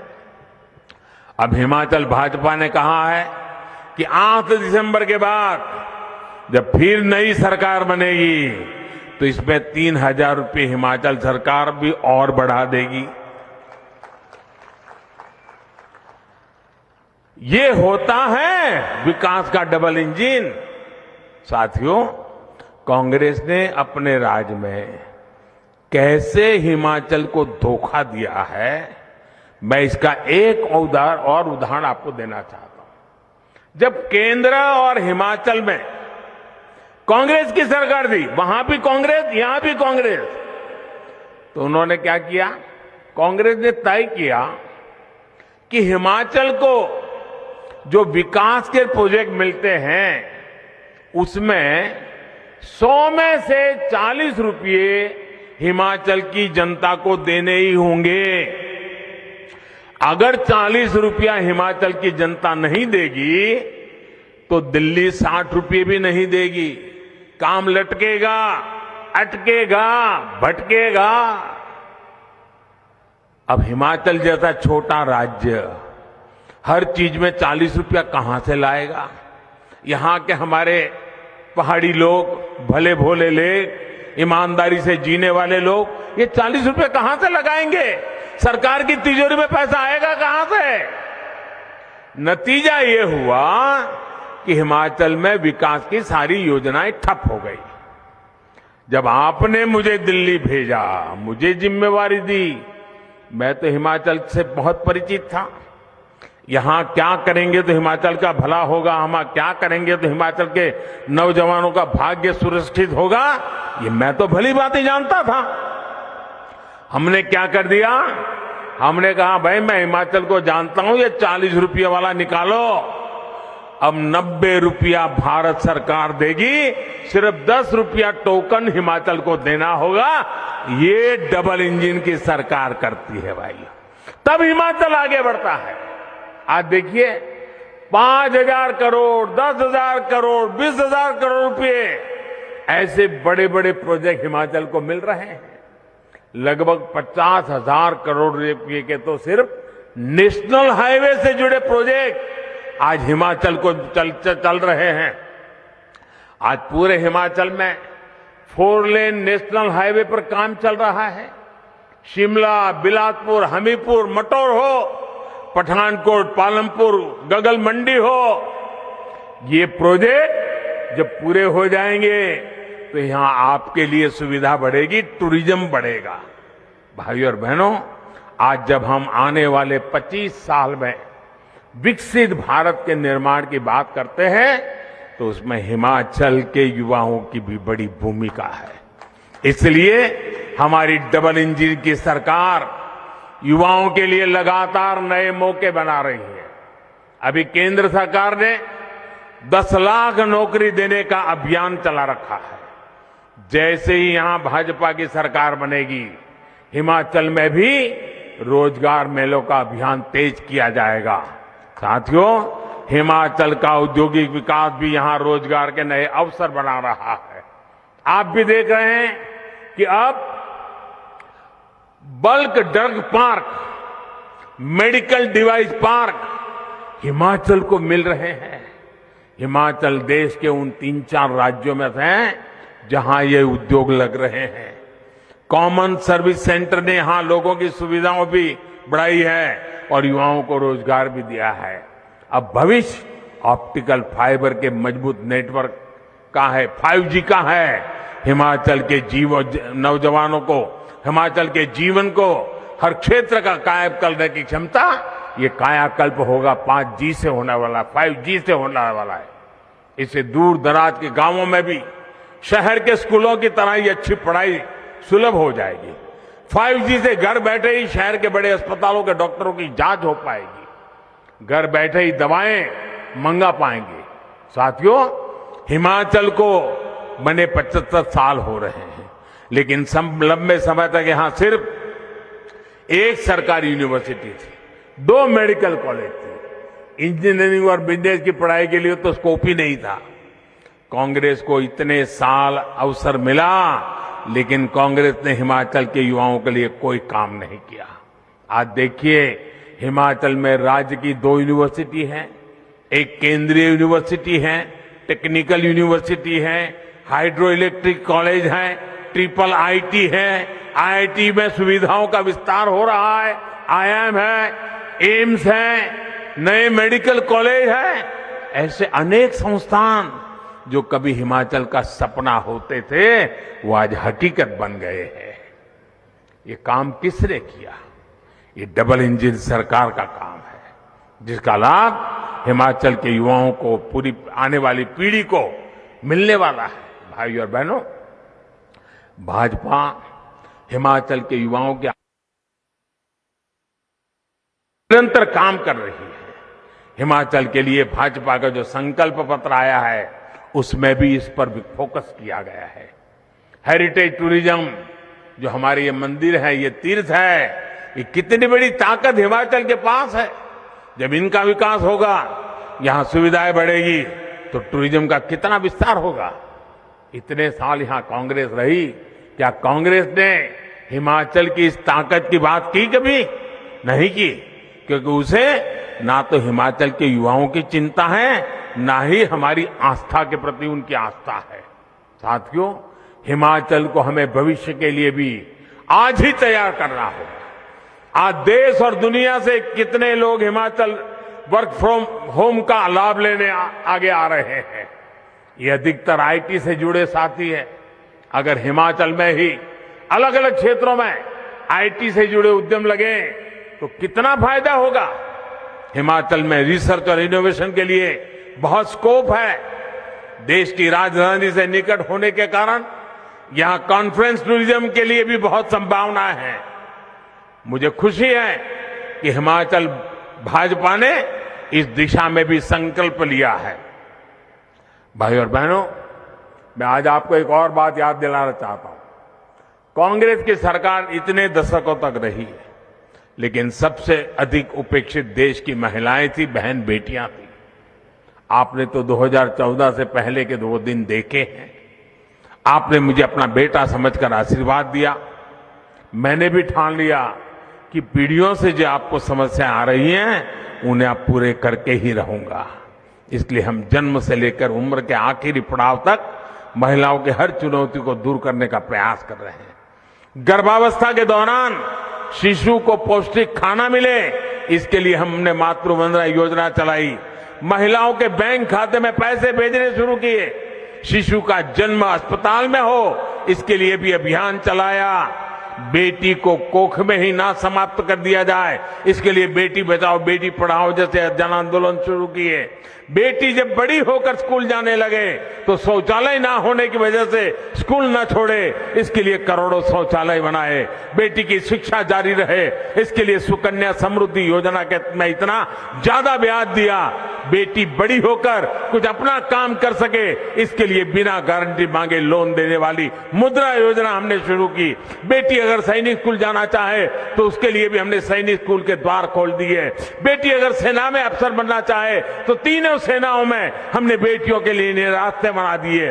बेटी को रसोई में लकड़ी का धुआं ना सहना पड़े, इसके लिए उज्ज्वला का गैस कनेक्शन दिया। बेटी को पानी के इंतजाम के में परेशान न होना पड़े, इसके लिए हमने हर घर पाइप से पानी देने की योजना को आरंभ कर दिया। बेटी को अंधेरे में ना रहना पड़े, इसके लिए हमने सौभाग्य योजना से मुफ्त बिजली कनेक्शन दिया। बेटी पैसे की कमी की वजह से अपनी बीमारी छिपाए नहीं, इसलिए हमने उसे आयुष्मान कार्ड की ताकत दी। बेटी का घर की संपत्ति घर पर भी अधिकार हो, इसके लिए पीएम आवास के घरों में से उसे संयुक्त भागीदारी दी। बेटी के नाम पर मकान देने का निर्णय किया। माताओं बहनों, बेटियों के लिए ऐसे ही काम ये डबल इंजन सरकार करती है, करती रहेगी और ज्यादा करना चाहती है। मुझे आपके आशीर्वाद चाहिए। और इसलिए मैं देख रहा हूं हिमाचल के राजनीतिक रिवाज को बदलने की जिम्मेदारी हमारी माताओं बहनों ने उठाई है। हमारी माताओं बहनों ने मोर्चा संभाला है। और जब माताओं बहनों का आशीर्वाद मिल जाता है ना, दुनिया की कोई ताकत उसको हिला नहीं सकती। भाइयों, आपको आने वाले दिन है, अब आपके पास 2-3 दिन बचे हैं। 12 तारीख को मतदान है। भारी संख्या में मतदान करोगे ना? मतदान करोगे ना? सुबह सुबह मतदान करने निकलोगे? अच्छा, मैंने अभी जो बातें बताई वो घर घर जाकर के बताओगे? जरा जोर से बोलो तो मुझे समझ आए। घर घर जाके बताओगे? हर घर जाकर के मिलोगे? मतदाताओं से बात करोगे? अच्छा, मेरा एक काम करोगे आप लोग? करोगे? ऐसे नहीं, पूरी ताकत से वहां से आवाज आनी चाहिए। करोगे? मेरा एक काम करोगे? पक्का करोगे?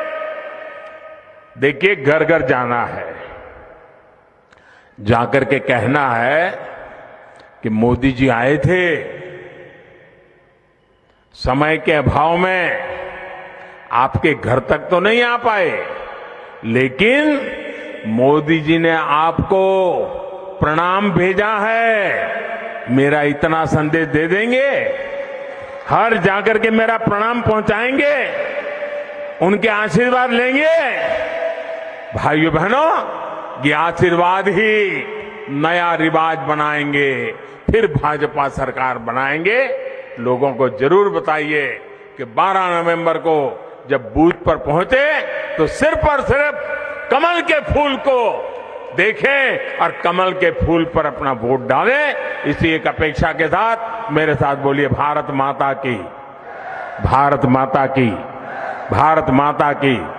बहुत बहुत धन्यवाद।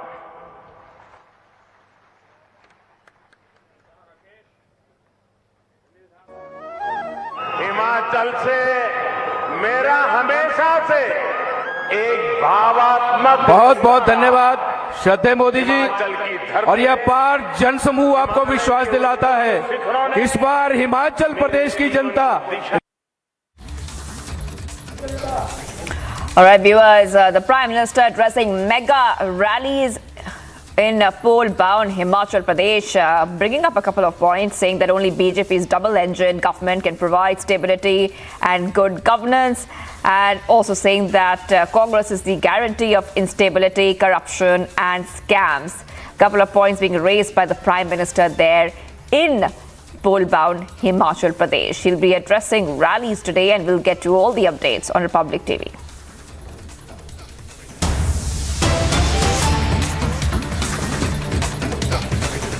Some breaking news coming in right now. Trouble mounts for NCP leader Jitendra Awad. Now, Thane police sends notice to NCP Jitendra Awad and other 12 workers under Section 141. Now, Awad has been asked to record his statement before the police. This is the big story and the breaking development which is coming right now. And viewers, remember that Jitendra Awad had in fact assaulted moviegoers.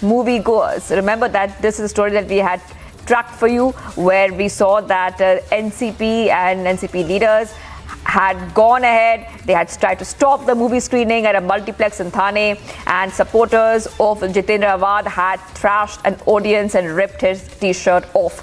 So right now the trouble mounting for Jitendra Awad, where we can tell you viewers that some more updates coming in. Thane police has sent a notice to NCP's Jitendra Awad and 12 workers under Section 141 of the CRPC. Awad has been asked to record his statement before the police.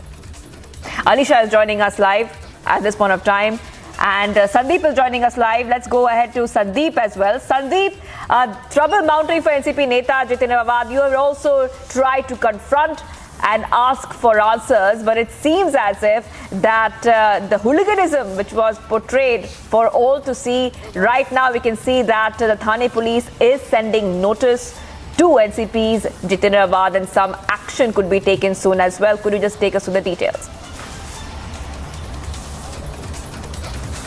So yes, remember a few days ago when Jitendra Awad and his goons entered into Viviana Mall's cinema hall, and in fact with more than 100 people, in fact assaulted one of the viewer out there inside. And in fact I'm right outside the residence of Jitendra Awad.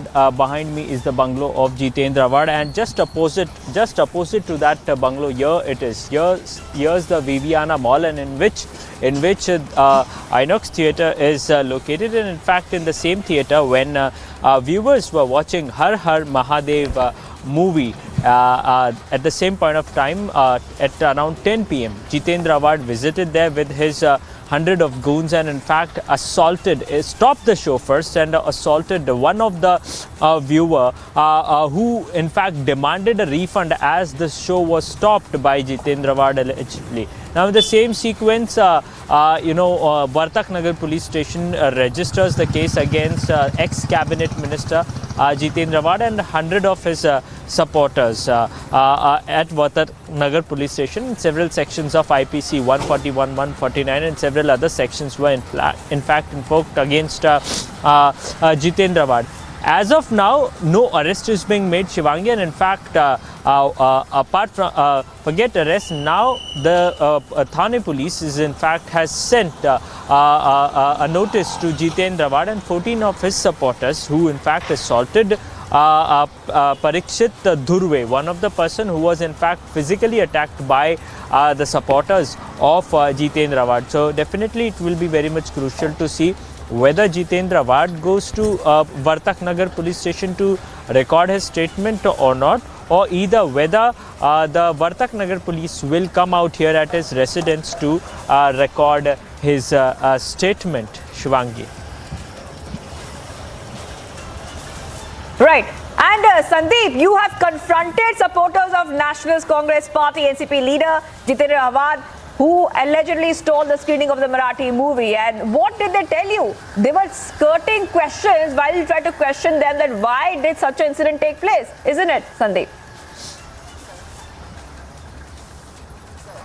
See, Shivangi, we have been, on the top of the story since this incident has taken place, and in fact, we have been asking each and every member of NCP who was in fact involved in the physical attack of Parikshit Dhurve, one of the viewer there. And in fact, when Republic TV questioned them in regards of the action that has been taken, why there was a need to attack a common man who paid hard-earned money to watch that movie, why was there any kind of need to attack that person? Then none of the NCP workers, rather in fact Jitendra Ward also in fact was not in a situation to give the statement. In fact, none of the NCP workers have spoken about this.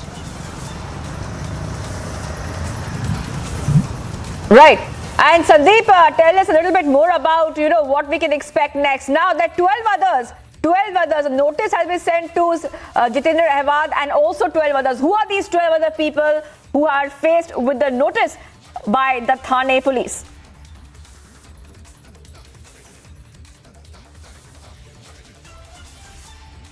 Yes, Jitendra Ahwad bungalow is there, and in fact you can see there are few the people who were in fact given notices are also inside there, and there's a meeting going on underway at the residence of Jitendra Ahwad. And in fact at the same point of time it will be very much crucial whether Jitendra Ahwad goes to Vartak Nagar police station or not, or whether what kind of action does Thane police will be taking against Jitendra Ahwad. And in fact we've been trying to connect through Jitendra Ahwad or his party workers, but none of the NCP workers in fact spoke in regards to that. But yes, it will be very much crucial to see whether Thane police. All right, Sandeep, arrest. hold on for a second. Hold on for a second, Sandeep. I know you are getting us the top updates, but I just want to go across to Ram Kadam of the BJP joining us on the phone line. Thank you so much for joining us, Mr. Kadam.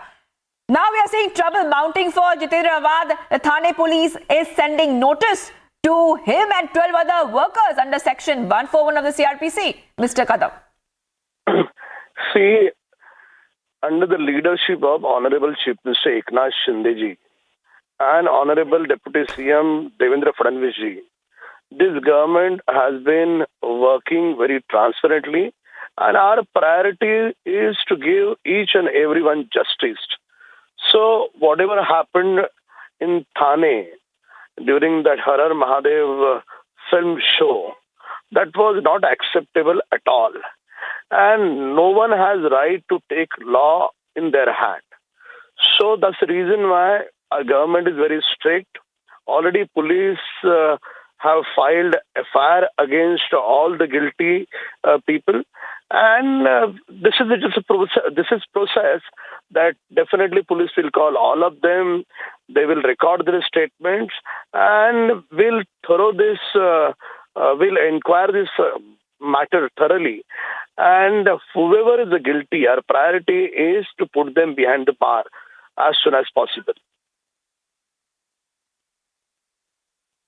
Thank you so much for joining us here. Ram Kadam of the BJP joining us on Republic TV as trouble now is mounting for Jitendra Ahwad. The Thane police sending notices to NCP, Jitendra Ahwad and 12 others under section 141 of the CRPC, and Ahwad has been asked to record his statements before the police. That is a developing story, and Sandeep will get us all the details as we get them first here on Republic TV.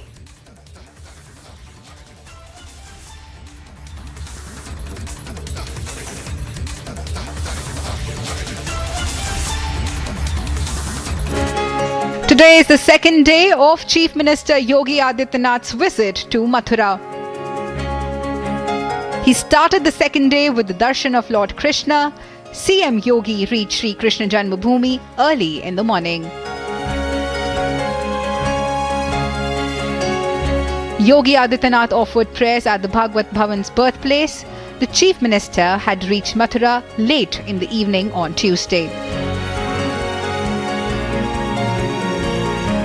On Wednesday morning, Chief Minister Yogi Adityanath also planted a mango plant in the guest house premises of the Veterinary University. The Uttar Pradesh Chief Minister will inaugurate the Bhakti Vedanta Gurukul ISKCON and International School premises at village Ajay Khurd. Bureau Report, Republic TV.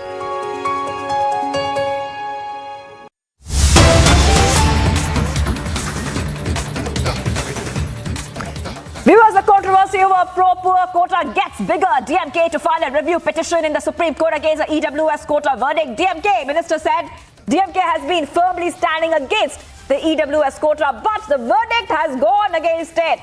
Many reactions coming in. Let's hear them and play them out.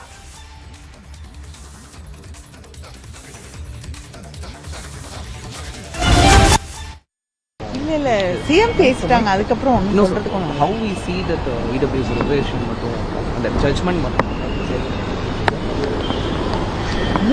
it is a very sad day for social justice. இல்ல CM பேசிட்டாங்க அதுக்கப்புறம் ஒண்ணும் சொல்றதுக்கு ஒண்ணும் how we see that EWS reservation மட்டும் அந்த judgment மட்டும்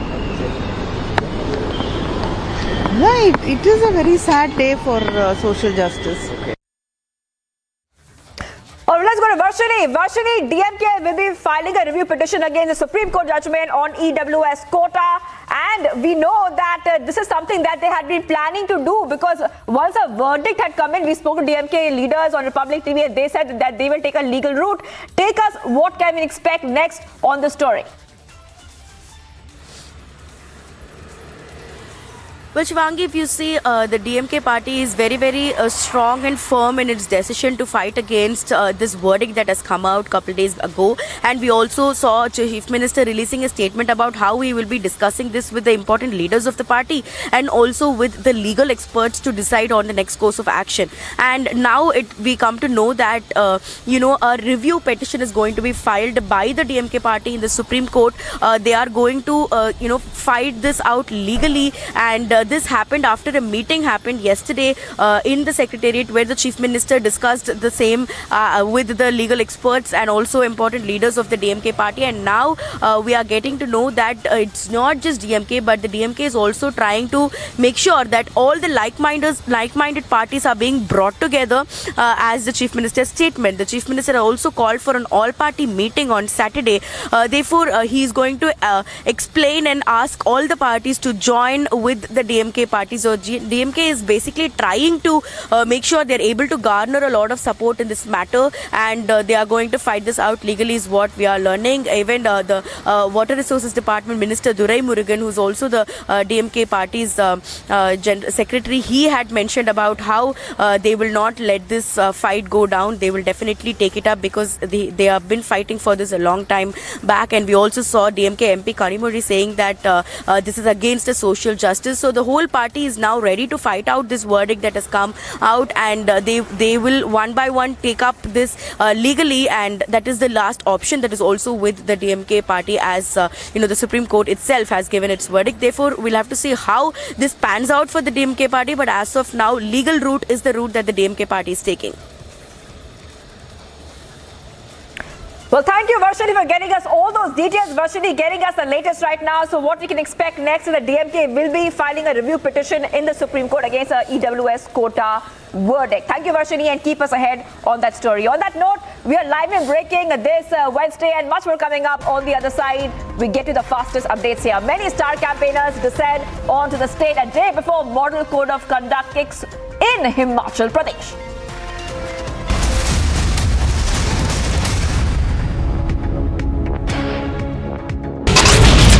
The stone pelting that had been done at the Vande Bharat Express, exactly at the window where Assaduddin Owaisi had also been seated.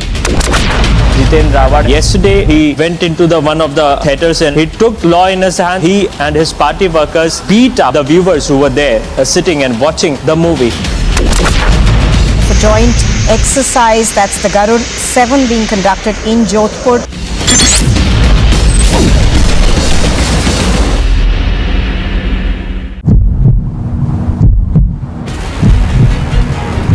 NCP के कार्यकर्ताओं ने मारपीट की. Jitendra award went there inside the theatre and also beat up. Why are you not responding? Didn't you breach the privacy of those viewers who were watching the movie. Why don't you respond? Two states. Gujarat के लोगों ने इतना भारी बहुमत देके इनको राज दिया कि आपके घर में मौत होने पे आपसे मिलने भी नहीं आते। भारत के साथ जम्मू कश्मीर को जोड़ने का काम देश के प्रधानमंत्री Narendra Modi ji. There's only one channel for the result live.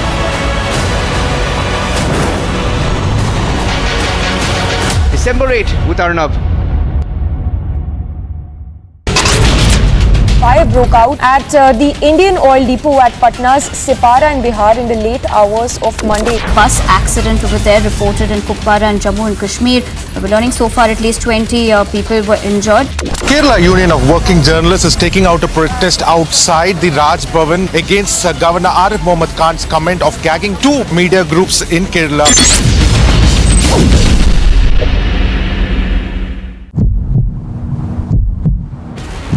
ने हाथापाई क्यों की थी बताइए ना। उस व्यक्ति का क्या दोष था जो फिल्म देखने आया था? आपका फोटो दिख रहा है वीडियो में। आपका फोटो दिख रहा है वीडियो में। उस व्यक्ति का क्या दोष था जिसने हाथ। As two states go to polls, who has the edge? Watch India's biggest opinion poll, the Republic Remark opinion poll, 7 p.m. onwards with Arnab on India's election news headquarters. December 8 with Arnab.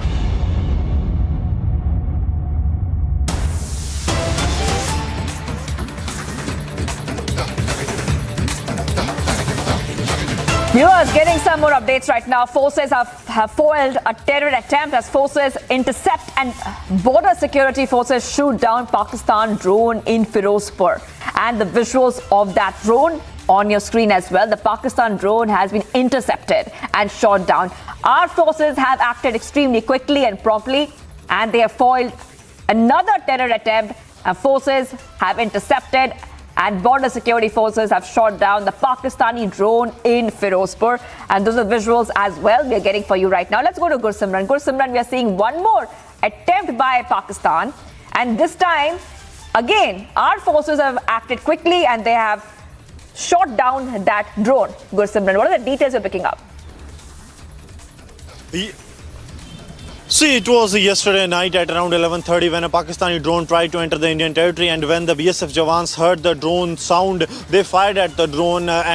So today morning when the searches were launched, a Pakistani hexacopter was found in the area. This is the fourth such attempt of the Pakistan pushing drones into the Indian territory that stands foiled. Earlier it was in the 14th of October, first in the Gurdaspur, followed by twin incidents of drone shooting by the BSF 16th and 17th of October in the Amritsar, and now in the Firozpur, a Pakistani drone has been shot down. See, this is a big success because these big machines, the hexacopters that are customized by the Pakistani side, they are used not only to drop weapons, narcotics, but also for the surveillance of the vital installations of the security forces. This was the 136th Battalion of the Border Security Force that was deployed in the Firozpur, and they have shot down this Pakistani drone. This is very crucial, keeping in view the attempts from across the border to destabilize Punjab by pushing in narcotics, cash and weapons into the Indian territory. So BSF has shot down this drone, and we are being told that intensified searches are on in the area to ensure that whether there has been any kind of a drone dropping of narcotics or weapons by this drone that has been shot down by the Border Security Force.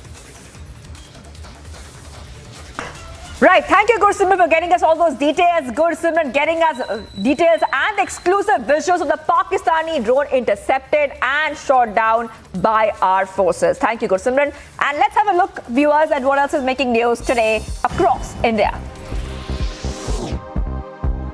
Justice D.Y. Chandrachud has taken over as the oath and taking the oath now as the 50th Chief Justice of India. Succeeding Justice U.U. Lalit for a tenure of 2 years, he was administered the oath of office by President Draupadi Murmu at a ceremony in Rashtrapati Bhavan.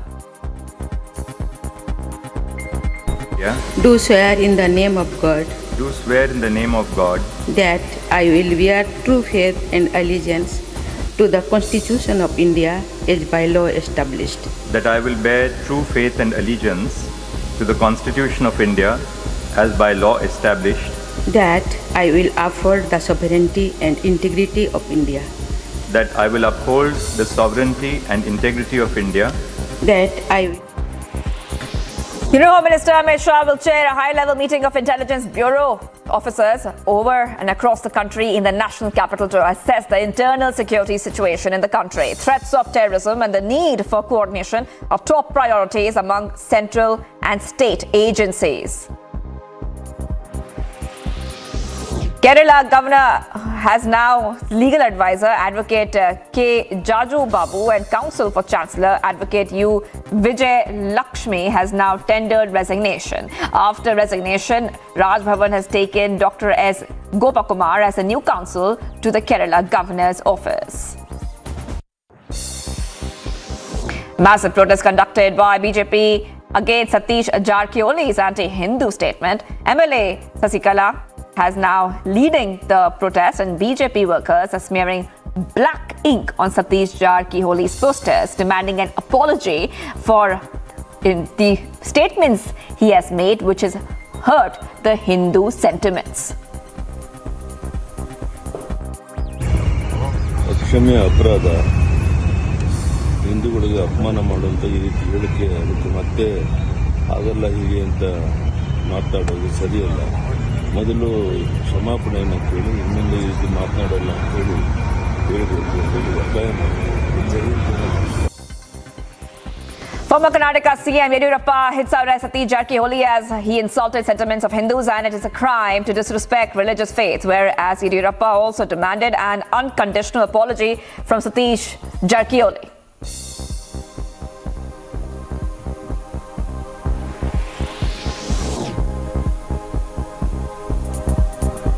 Massive protest by BJP workers against Congress leader and Rahul Gandhi's right-hand man Satish Jarkiholi for issues in anti-Hindu statements.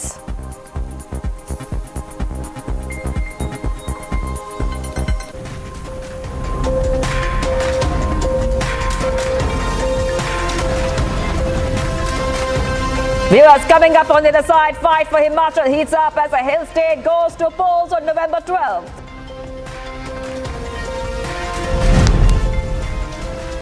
Plus, 26 Congress leaders job shift to join the BJP ahead of polls. Stay tuned to Republic TV.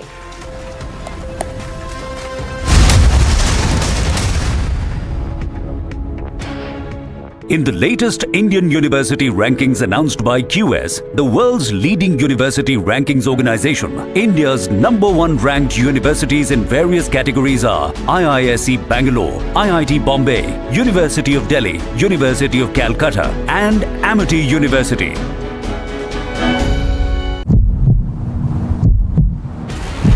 ने हाथापाई क्यों की थी बताइए ना। उस व्यक्ति का क्या दोष था जो फिल्म देखने आया था? आपका फोटो दिख रहा है वीडियो में, उस व्यक्ति का क्या दोष था जिसने हाथापाई?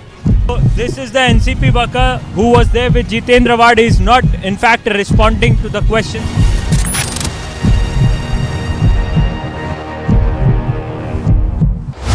250 seats. कांग्रेस और कमीशन, कांग्रेस और भ्रष्टाचार, हम मिशन से काम करते हैं, वो कमीशन के लिए काम करते हैं। पैसों से चुनाव नहीं जितवाएंगे आप, कि आप अपने भविष्य के आधार पर अपना वोट देंगे। There's only one channel for the result. Live.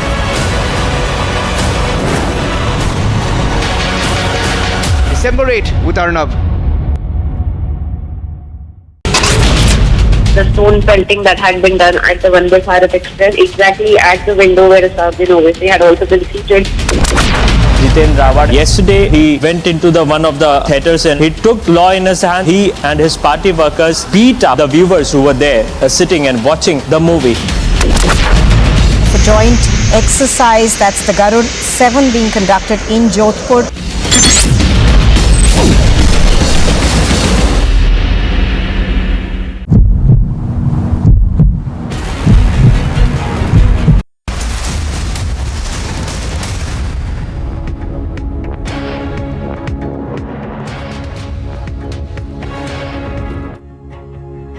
A student was shot at a Seattle high school and died at a hospital, and a suspect is in custody. The student died after being treated at the hospital, Mayor Bruce Harhel confirmed during an afternoon news conference. The victim has not been identified and police have not said whether the suspect is also a student. The shooting happened at Ingraham High School just before 10 a.m. Seattle police officers entered the school, found one person with a gunshot wound and provided aid until medics arrived on the spot. The victim was taken to Harborview Medical Center and later died. Officers secured the school and at 11:10 a.m. police said that they had arrested the suspect. Students were released from the school after talking with police. Seattle Public School announced that no classes would be held at the school. Agency report for Republic TV.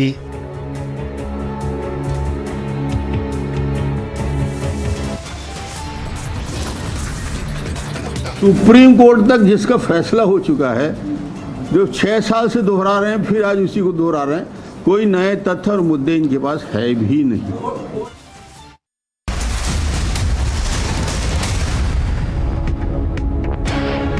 आपने अपनी sugar check की क्या? आपने sugar check की क्या? A simple sugar test can save you from diabetes-related complications. This World Diabetes Day, take a pledge to check your sugar and beat diabetes with Beto. Get your diabetes care program with a free Beto glucometer. Give a missed call on 740-1100. 2 states. Gujarat के लोगों ने इतना भारी बहुमत देके इनको राज दिया कि आपके घर में मौत होने पे आपसे मिलने भी नहीं आते। भारत के साथ जम्मू कश्मीर को जोड़ने का काम देश के प्रधानमंत्री नरेंद्र मोदी का। There's only one channel for the result they lie.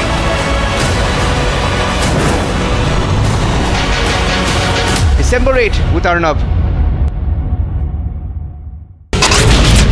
Fire broke out at the Indian Oil Depot at Patna's Sipara in Bihar in the late hours of Monday. Bus accident over there reported in Kupwara and Jammu and Kashmir. We're learning so far at least 20 people were injured.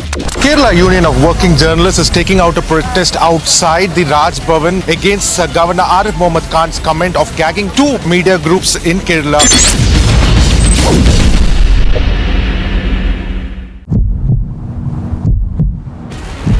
ने हाथापाई क्यों की थी बताइए ना। उस व्यक्ति का क्या दोष था जो फिल्म देखने आया था? आपका फोटो दिख रहा है वीडियो में। आपका फोटो दिख रहा है वीडियो में, उस व्यक्ति का क्या दोष था जिसने हाथापाई? This is the NCP worker who was there with Jitendra Wad is not in fact responding to the question.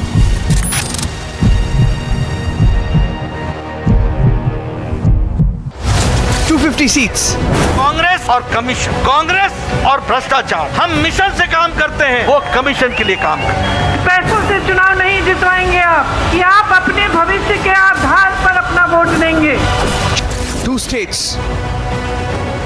Gujarat के लोगों ने इतना भारी बहुमत देके इनको राज दिया कि आपके घर में मौत होने पे आपसे मिलने भी नहीं आते। भारत के साथ जम्मू कश्मीर को जोड़ने का काम देश के प्रधानमंत्री नरेंद्र मोदी का। There's only one channel for the result they lie.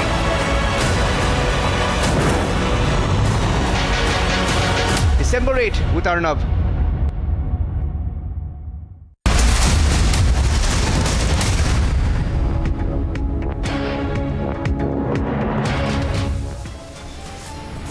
Here are the headlines at 1 p.m. Countdown for Himachal Pradesh. 3 days to go. Massive campaigning on.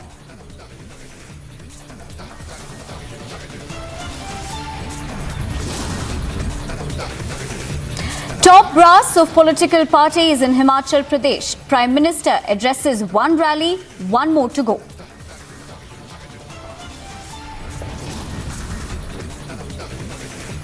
Largest non-stop live coverage on Republic. Opinion poll with Arnab at 7 p.m. tonight.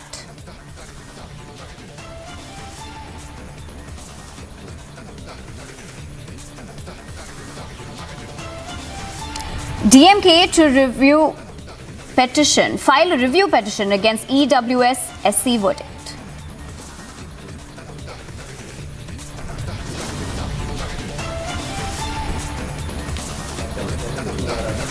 And the police have issued a notice to Jitendra Awad.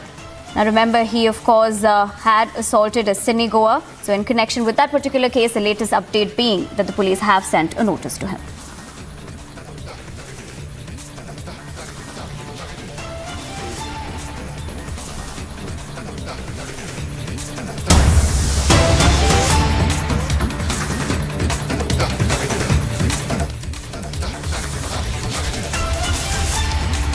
Well, big breaking news that is coming in. Congress stirs massive row over the G20 logo. Now remember, the G20 logo was unveiled by Prime Minister Modi. So now the Congress has sparked a row over the G20 logo.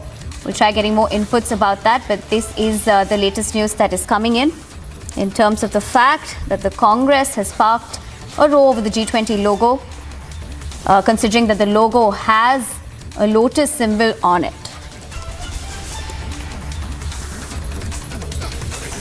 In fact, the Congress has also said that it is alleged that BJP's agenda over the resemblance in the G20 logo and links the national flower to the BJP symbol, so sparking a new controversy over there.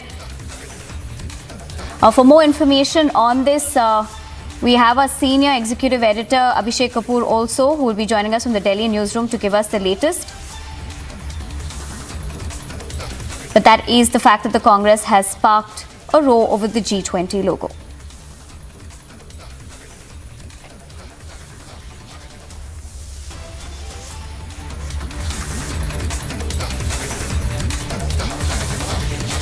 All right, we have Abhishek Kapoor, our senior executive editor, on the phone line with us. Abhishek, could you talk to us about the fact that the Congress has now also alleged that the BJP's agenda over the resemblance in the G20 logo, in fact, they've also gone on to link the national symbol with the same. If you could give us more details. Well, Nivedana, Congress is here splitting on something which was, I believe, amply explained by the Prime Minister himself.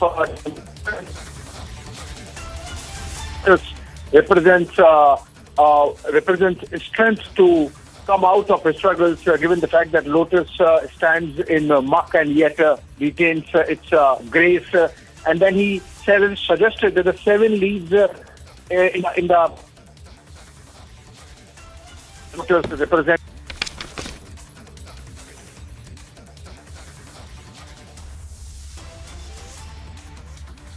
All right, we'll try connecting with our senior executive over there, Abhishek Kapoor, to give us more details about Congress's reaction coming in. But remember that the G20 logo was unveiled a while ago.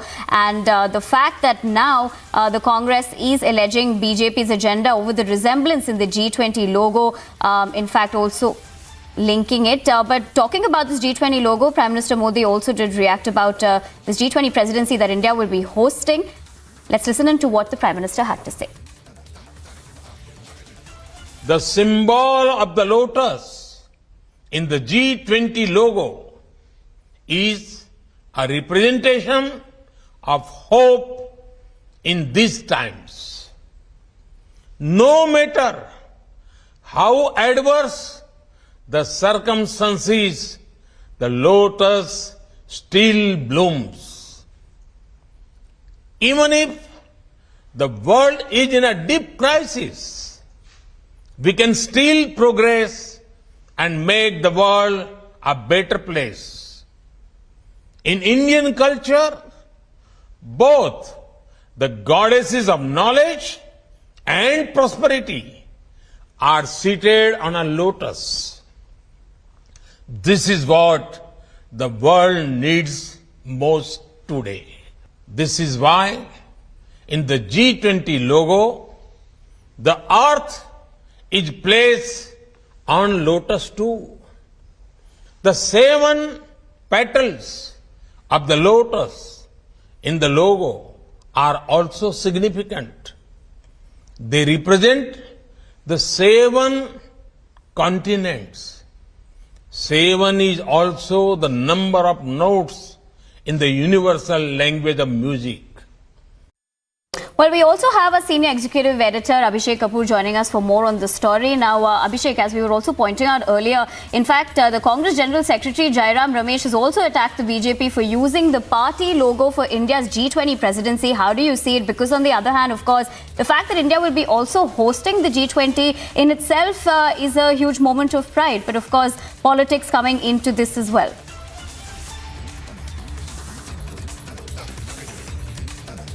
All right, we'll try connecting with our senior executive editor Abhishek Kapoor over there. But this is, of course, the fact that the Congress has now questioned the logo that has been used for the G20 presidency. In fact, Prime Minister Modi had unveiled the logo, theme and the website of India's G20 presidency in a virtual address. In fact, this is a significant step because India will assume G20 presidency from 1st December 2022. And the logo, theme and the website of G20 presidency reflects India's message and overreaching priorities to the world is what Prime Minister had also pointed out. Talking about the same, the Congress has now questioned the use of the lotus symbol, or rather the logo in the particular G20 presidency virtual unveiling that did happen.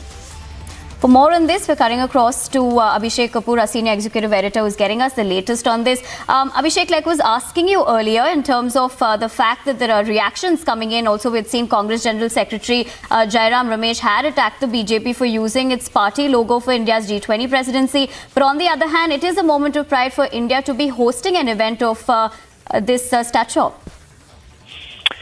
Well, obviously, it is a moment of pride for India to be hosting the G20 summit with all these top leaders who would be coming for the Leaders Summit, plus 200 other big and small events, summits lined up across the country, in fact, not just New Delhi.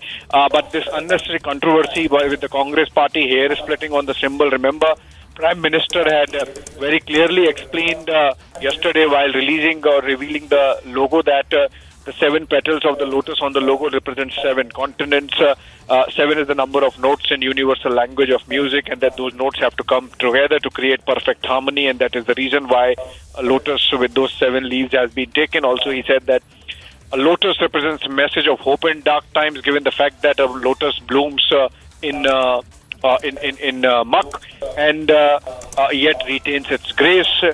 And so for all these reasons, to create harmony and diversity. Also, he had suggested, in fact, that the reason why lotus is taken is that in Indian tradition, lotus is a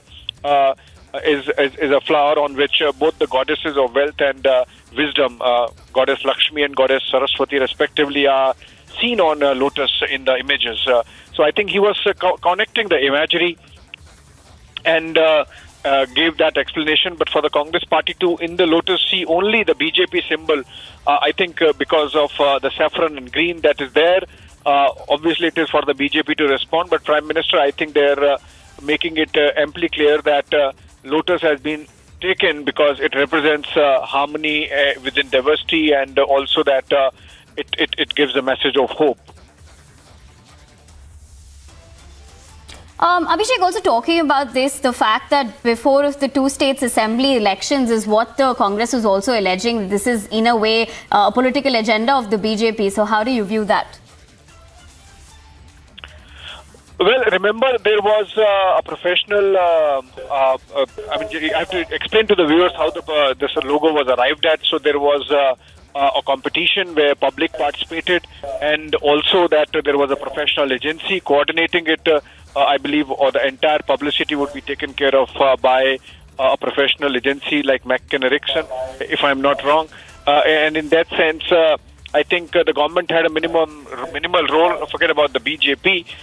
So that's how we understand the process really went by. And it's not just the BJP's colors, as can be seen on the screen. The logo, the release, the video that was shared clearly has absolute vibrancy of colors part of it. Now, for example, in this picture you saw the 7 lotus leaves are in 7 different colors before the final fixed logo emerges. So I think in that sense, sort of hair splitting. The Congress party, obviously, because it's so psyched out by the BJP, only sees the BJP symbol in this lotus that is part of the G20 logo. And remember, this is just a small part of the larger logo, which also has G20 written over it, as also a picture of a globe on it. And so I think in that sense, unnecessary political controversy, but we'll have to wait and see and how the BJP really responds to this Congress charge.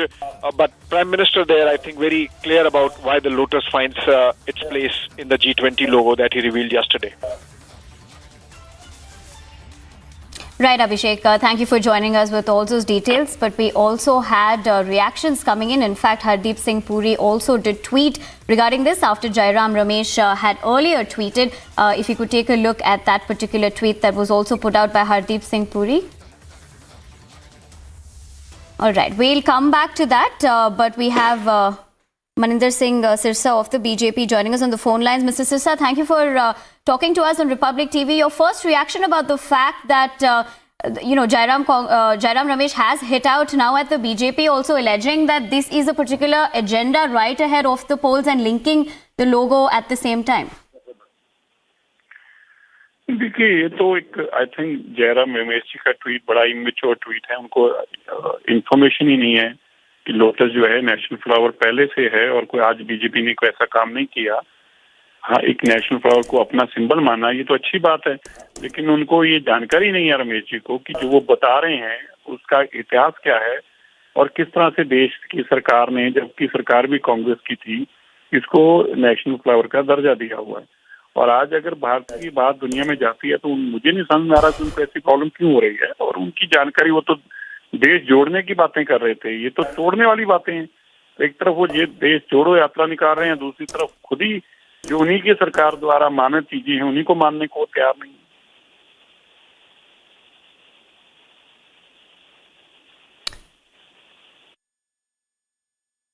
Right. All right. Thank you, Maninder Singh Sirsa, for talking to us on Republic TV. Well, of course, on one hand, Prime Minister Modi did unveil the logo for the G20 presidency. But on the other hand, the Congress is attacking the BJP and also questioning the use of the symbol of the lotus in this particular G20 presidency, the logo that we did see in this particular event that was unveiled by Prime Minister Modi. But moving on to more breaking news that's coming right now.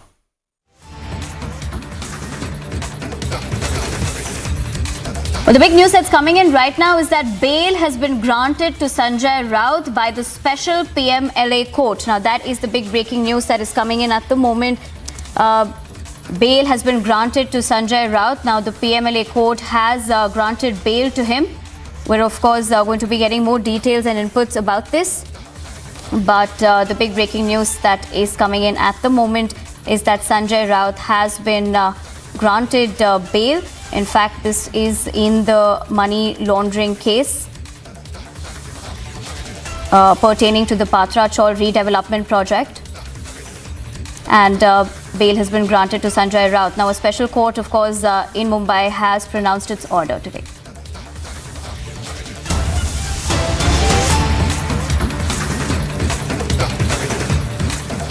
More breaking news coming in. In fact, ahead of the assembly polls in Gujarat, the Vadra Congress have faced yet another big jolt.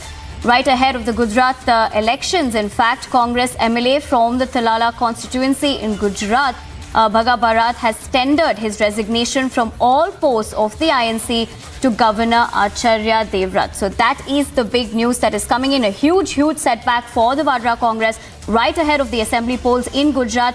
In fact, Congress MLA from the Talala constituency in Gujarat has tendered his resignation from all posts of INC to the Governor Acharya Devrat.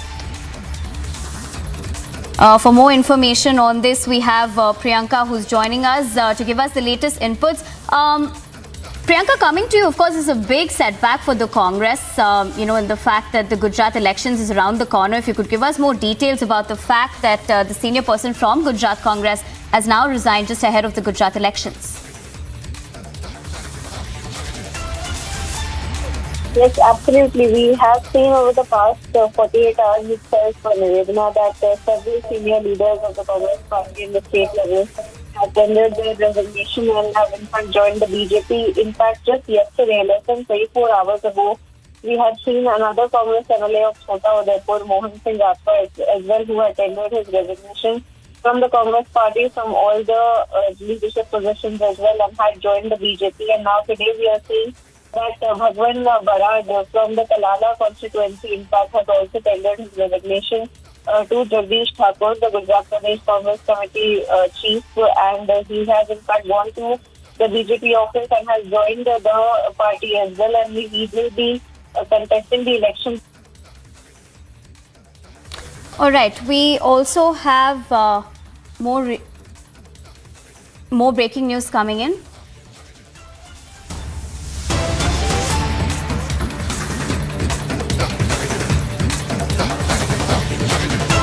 A row has broken out over former Madhya Pradesh Chief Minister Kamal Nath's presence at the Guru Nanak Jayanti celebrations at the Khalsa College in Indore on Tuesday. In fact, Manpreet Singh Kanpuri lashed out at the organizers of the event for honouring Nath. In fact, he even pledged not to come to Indore again because of this particular reason.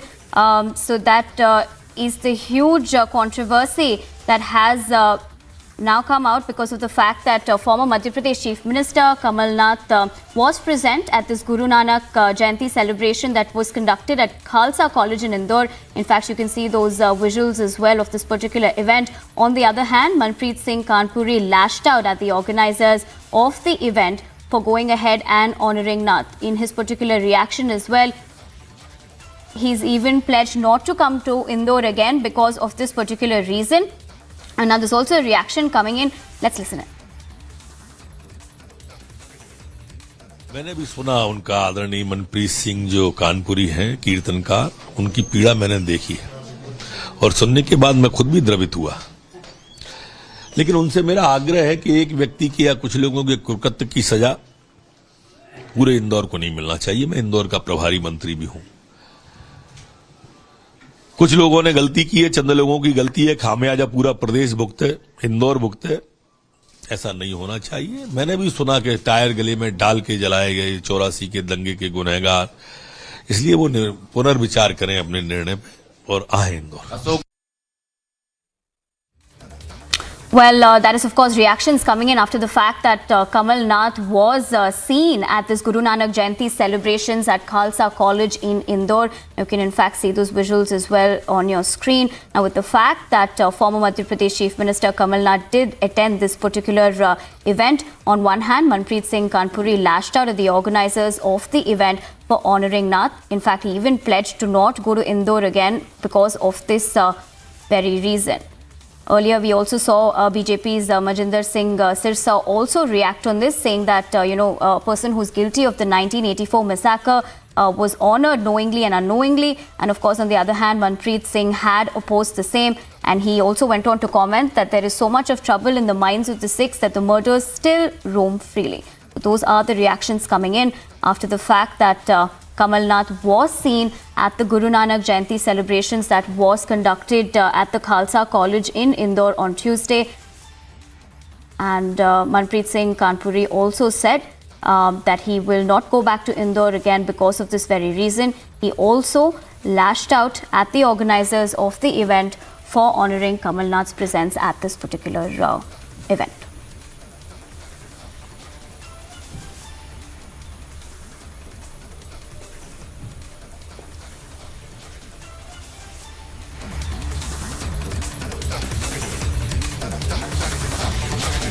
Now, the hilly state of Himachal Pradesh is set to witness a battle royal come November 12th when it goes into polls. While BJP is confident of retaining power, the Congress is banking on anti-incumbency factor, while the Aam Aadmi Party is hopeful to make inroads. Bharat माता की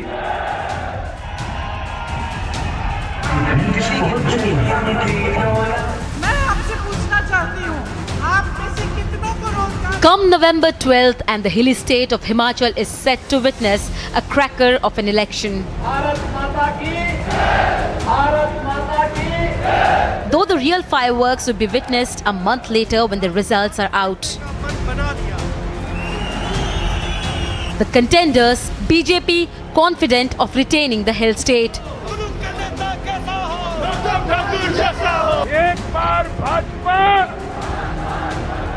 Congress banking on anti-incumbency. मैं आपसे पूछना चाहती हूँ, आपके जीवन में तरक्की हुई है कि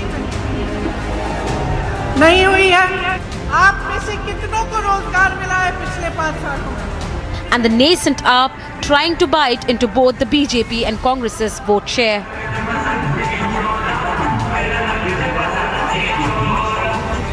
The Congress seems to be losing the grip, with the number of leaders jumping ship almost every day. and the BJP urging people to break tradition and bring them back to power. Himachal में एक बार फिर भाजपा सरकार. Confident that they have done enough to win back. आपको देखा होगा कि anti incumbency नाम की कोई चीज़ नहीं है, प्रो इनकम्बेंसी है. और प्रो इनकम्बेंसी जयराम जी की सरकार के प्रति और मोदी जी का जो आशीर्वाद है, जो विशेष प्रेम है हिमाचल के लिए, उसको लोग इज्जत भी देते हैं, प्यार भी देते हैं और मोदी जी को इस चुनाव में समर्थन देने के लिए आतुर हैं. The old pension scheme may dent BJP's chances, with almost 2 lakh government employees demanding for it and Congress promising for the same. पुरानी पेंशन हम कहते हैं हम देंगे, किस आधार पर कह रहे हैं? इसलिए नहीं कह रहे हैं कि हम चुनाव के मंच पे खड़े हैं, हम इस आधार पर कह रहे हैं कि छत्तीसगढ़ में, राजस्थान में हमने किया है, हम दे रहे हैं पुरानी pension. Agnipath and discontent among apple farmers can also make or break fortunes. And above all is the question, would the Himachali voters who have not returned a sitting government to power for almost 4 decades now change the tradition and ruin Jairam Thakur's dream to retain chief ministership? We would know on December 8th. Bureau Report, Republic TV. Well, we have Anuj as well, who's been reporting and getting us the latest from Kangra, Himachal Pradesh, everything to do with the elections. Anuj, coming to you, of course, you know, we did see Prime Minister Modi addressing this particular campaign as well a couple of minutes ago. But on the other hand, it seems like, you know, the BJP looks very confident. In fact, top cabinet ministers have been campaigning with Prime Minister Modi. On the other hand, for Congress, of course, it's just been Priyanka Gandhi. But one interesting point for the Aam Aadmi Party over here was the fact that earlier, before Satyendra Jain's arrest, he was in charge of the election campaign for Aam Aadmi Party. So, you know, give us a sense of what people are looking forward to right ahead of the elections, and also with the fact that these 3 parties are going into fight on November 12th. Well, exactly. If we talk about Aam Aadmi Party, as you pointed it out, then it is very right to say that Aam Aadmi Party, before Satyendra Jain was arrested, was very active on the ground. It was seen. But when we are talking to the people on the ground over here now, it is stated that this is between Bharatiya Janata Party and the Congress Party. On the other hand, Bharatiya Janata Party is yes seen very, very confident about winning again coming back into the power, and that's something what has been stated by Prime Minister Narendra Modi himself, that given opportunity to the double engine government. That's something what has been stated by the Prime Minister Narendra Modi. He has also spoken about the work which has been already delivered by the Bharatiya Janata Party. He has also spoken about the work which was done by the Congress Party when they were having the opportunity, but they did not deliver the same. That's something what has been put in by Prime Minister Narendra Modi. He speaks about the scheme which has been already delivered. He has spoken about the facilities which has been given to the women fraternity in the state of Himachal Pradesh. He has spoken about AIMS. He has spoken about the medical facilities which has been given by Bharatiya Janata Party. He has spoken about the education system which has been given by Bharatiya Janata Party. So that's something what has been stated. All right, Anuj, very, stay very with us. We have more breaking news coming in. We'll come back to you in a bit. But there is big breaking news that is coming in at the moment. The breaking news being that a big development.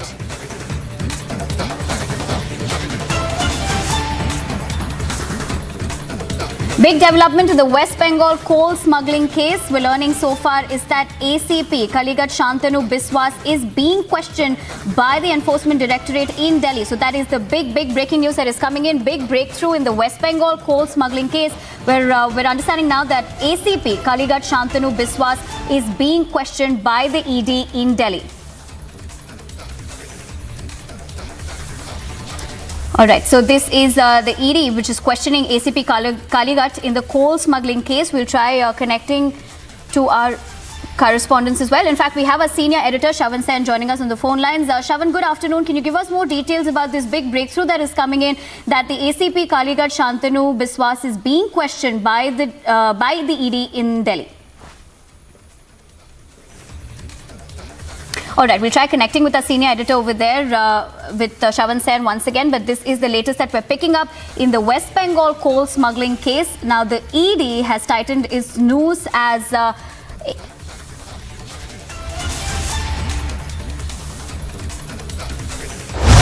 250 seats. Congress और commission, Congress और भ्रष्टाचार, हम mission से काम करते हैं, वो commission के लिए काम करते हैं। पैसों से चुनाव नहीं जितवाएंगे आप, कि आप अपने भविष्य के आधार पर अपना वोट देंगे। There's only one channel for the result day live.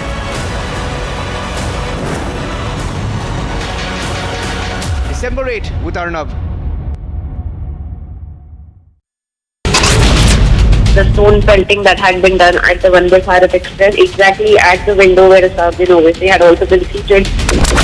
Jitendra Rawat, yesterday he went into one of the theatres and he took law in his hand. He and his party workers beat up the viewers who were there sitting and watching the movie. The joint exercise, that's the Garud 7 being conducted in Jodhpur.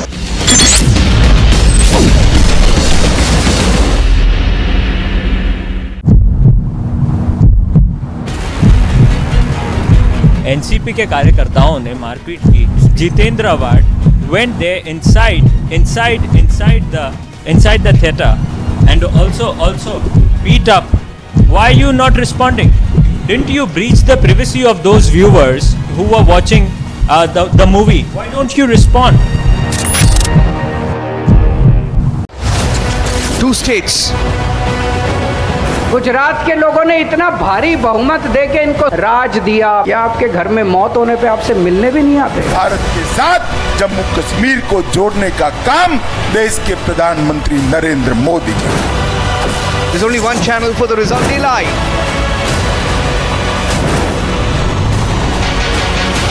December 8 with Arnav. Fire broke out at the Indian Oil Depot at Patna's Sipara in Bihar in the late hours of Monday. Bus accident over there reported in Kupwara and Jammu and Kashmir. We're learning so far at least 20 people were injured.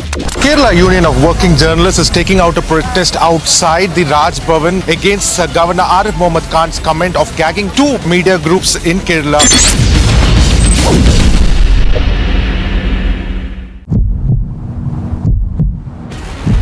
हाथापाई क्यों की थी बताइए ना. उस व्यक्ति 2 states. Gujarat के लोगों ने इतना भारी बहुमत देके इनको राज दिया, या आपके घर में मौत होने पे आपसे मिलने भी नहीं आते। भारत के साथ जम्मू कश्मीर को जोड़ने का काम देश के प्रधानमंत्री Narendra Modi ji. There's only one channel for the result day live.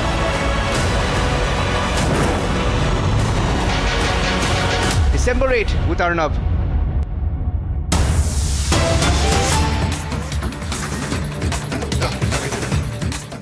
Somnath मंदिर दिव्य और भव्य बनाने का काम किया। दिव्य और भव्य सोमनाथ धाम हो, दिव्य और भव्य काशी विश्वनाथ धाम हो, दिव्य और भव्य केदारनाथ धाम हो, और अब दिव्य और भव्य अयोध्या धाम के साथ भव्य राम मंदिर का काम भी पूरा होने वाला है। यह आस्था के केंद्रों के साथ अर्थव्यवस्था खड़ा करने का एक अद्भुत काम प्रधानमंत्री मोदी जी आपने किया है, और हिमाचल प्रदेश के भी धार्मिक स्थलों के पास अब 12,000 करोड़ रुपया खर्च करके आधारभूत ढांचा और सुदृढ़ किया जाएगा, और लाखों लोगों को रोजगार स्वरोजगार के अवसर देंगे। करतारपुर कॉरिडोर से लेकर हेमकुंड साहिब के आपने रोपवे तक लगवाने का काम किया है। लेकिन जहां मैं हिमाचल की बात करता हूं, हमारे भाग्य तो तब खुले जब आप देश के प्रधानमंत्री बने और हिमाचल में जयराम जी के नेतृत्व में सरकार बनी। इससे पहले आपने प्रधानमंत्री जी दिया था, लेकिन हिमाचल की कांग्रेस की सरकार रुकवाती थी। आपने दिल खोल कर दिया, इन्होंने विरोध किया। आपने काम दिए, इन्होंने रुकवाने के काम किए। जो कांग्रेस की डबल इंजन की सरकार ने हिमाचल प्रदेश का विशेष राज्य का दर्जा छीन लिया था, अटल टनल का काम रुकवा दिया था, औद्योगिक पैकेज को कम करवा दिया था। आपके प्रधानमंत्री बनते हिमाचल प्रदेश के, मैं कह सकता हूं, सौगातों का अंबार लगा। अटल टनल का काम पूरा हो गया, विशेष राज्य का दर्जा भी प्रधानमंत्री मोदी जी ने हिमाचल को फिर दे दिया, और bulk drug park, medical device park जैसे देकर 30,000 करोड़ का निवेश आएगा, 40,000 से लोगों को रोजगार मिलेगा। ये मेरे युवा साथियों के लिए मोदी जी ने किया है, इनका बहुत बहुत धन्यवाद करना चाहता हूं। मित्रों, पहाड़ी राज्य में रेल तो नाम की ही बात थी, ऊना से दौलतपुर चौक तक भी पहुंचा दिया। भानुपुरी बिलासपुर का काम भी तेज गति से शुरू करा दिया। शिक्षा के क्षेत्र में हमारे बच्चों को बाहर जाना पड़ता था, आज देश के बड़े शिक्षण संस्थान IIT, IIM, IIIT से लेकर central university, hydro engineering college, कई केंद्रीय विद्यालय खुलाने का काम किया। तो पहले केवल 2 मेडिकल कॉलेज थे 70 साल में, आपने 4 और नए मेडिकल कॉलेज हिमाचल को देने का काम किया। PGI 400 करोड़ रुपए का अस्पताल, कई और अस्पताल के साथ साथ ट्रॉमा सेंटर और 1500 करोड़ रुपए का एम्स भी अगर देकर हिमाचल को देश के मानचित्र पर लाकर खड़ा किया तो प्रधानमंत्री नरेंद्र मोदी जी ने किया है। मित्रों, मैं ज्यादा समय नहीं लूंगा, इतना ही कहूंगा, ये डबल इंजन की गाड़ी भाजपा संग पहाड़ी, भाजपा संग पहाड़ी मेरे भाई और बहनों। और चाहे पहले 4 राज्यों में भाजपा की सरकारें बनी, उत्तर प्रदेश, उत्तराखंड, मणिपुर, गोवा में, आदरणीय प्रधानमंत्री जी, हम सुजानपुर के चौगान से आपको विश्वास दिलाते हैं, हिमाचल को आपने दूसरा घर माना है। हर हिमाचल वासी आपको अपना मानता है। आपने सेना से लेकर किसानों से जवानों, महिला, मजदूर तक सबके कल्याण के लिए काम किया है। हम विश्वास दिलाते हैं एक बार फिर जयराम जी के नेतृत्व में शानदार सरकार बनाएंगे, डबल इंजन की सरकार बनाएंगे, विकास की रफ्तार को बढ़ाएंगे। और जिसने मन बना लिया है वो मेरे साथ जय घोष करके मोदी जी को विश्वास दिलाए। बोले भारत माता की, भारत माता की, भारत माता की, भारत माता की। बहुत बहुत धन्यवाद। जय भारत, जय हिंद। धन्यवाद अनुराग जी। अब मेरा निवेदन रहेगा, मां भारती के यशस्वी सपूत, जिनके 8 वर्ष के कार्यकाल में भ्रष्टाचार मुक्त शासन और हम सबके आस्था के केंद्र और प्रशासनिक और रक्षा के वो कार्य पूर्ण हुए हैं जिनके बारे में कभी हम कल्पना करते थे। और देशवासियों के विश्वास पुंज आदरणीय प्रधानमंत्री मोदी जी, आप आए और हम सबको अपने आशीर्वचनों से अनुग्रहित करें। आदरणीय प्रधानमंत्री जी, स्वागत है जी, स्वागत है।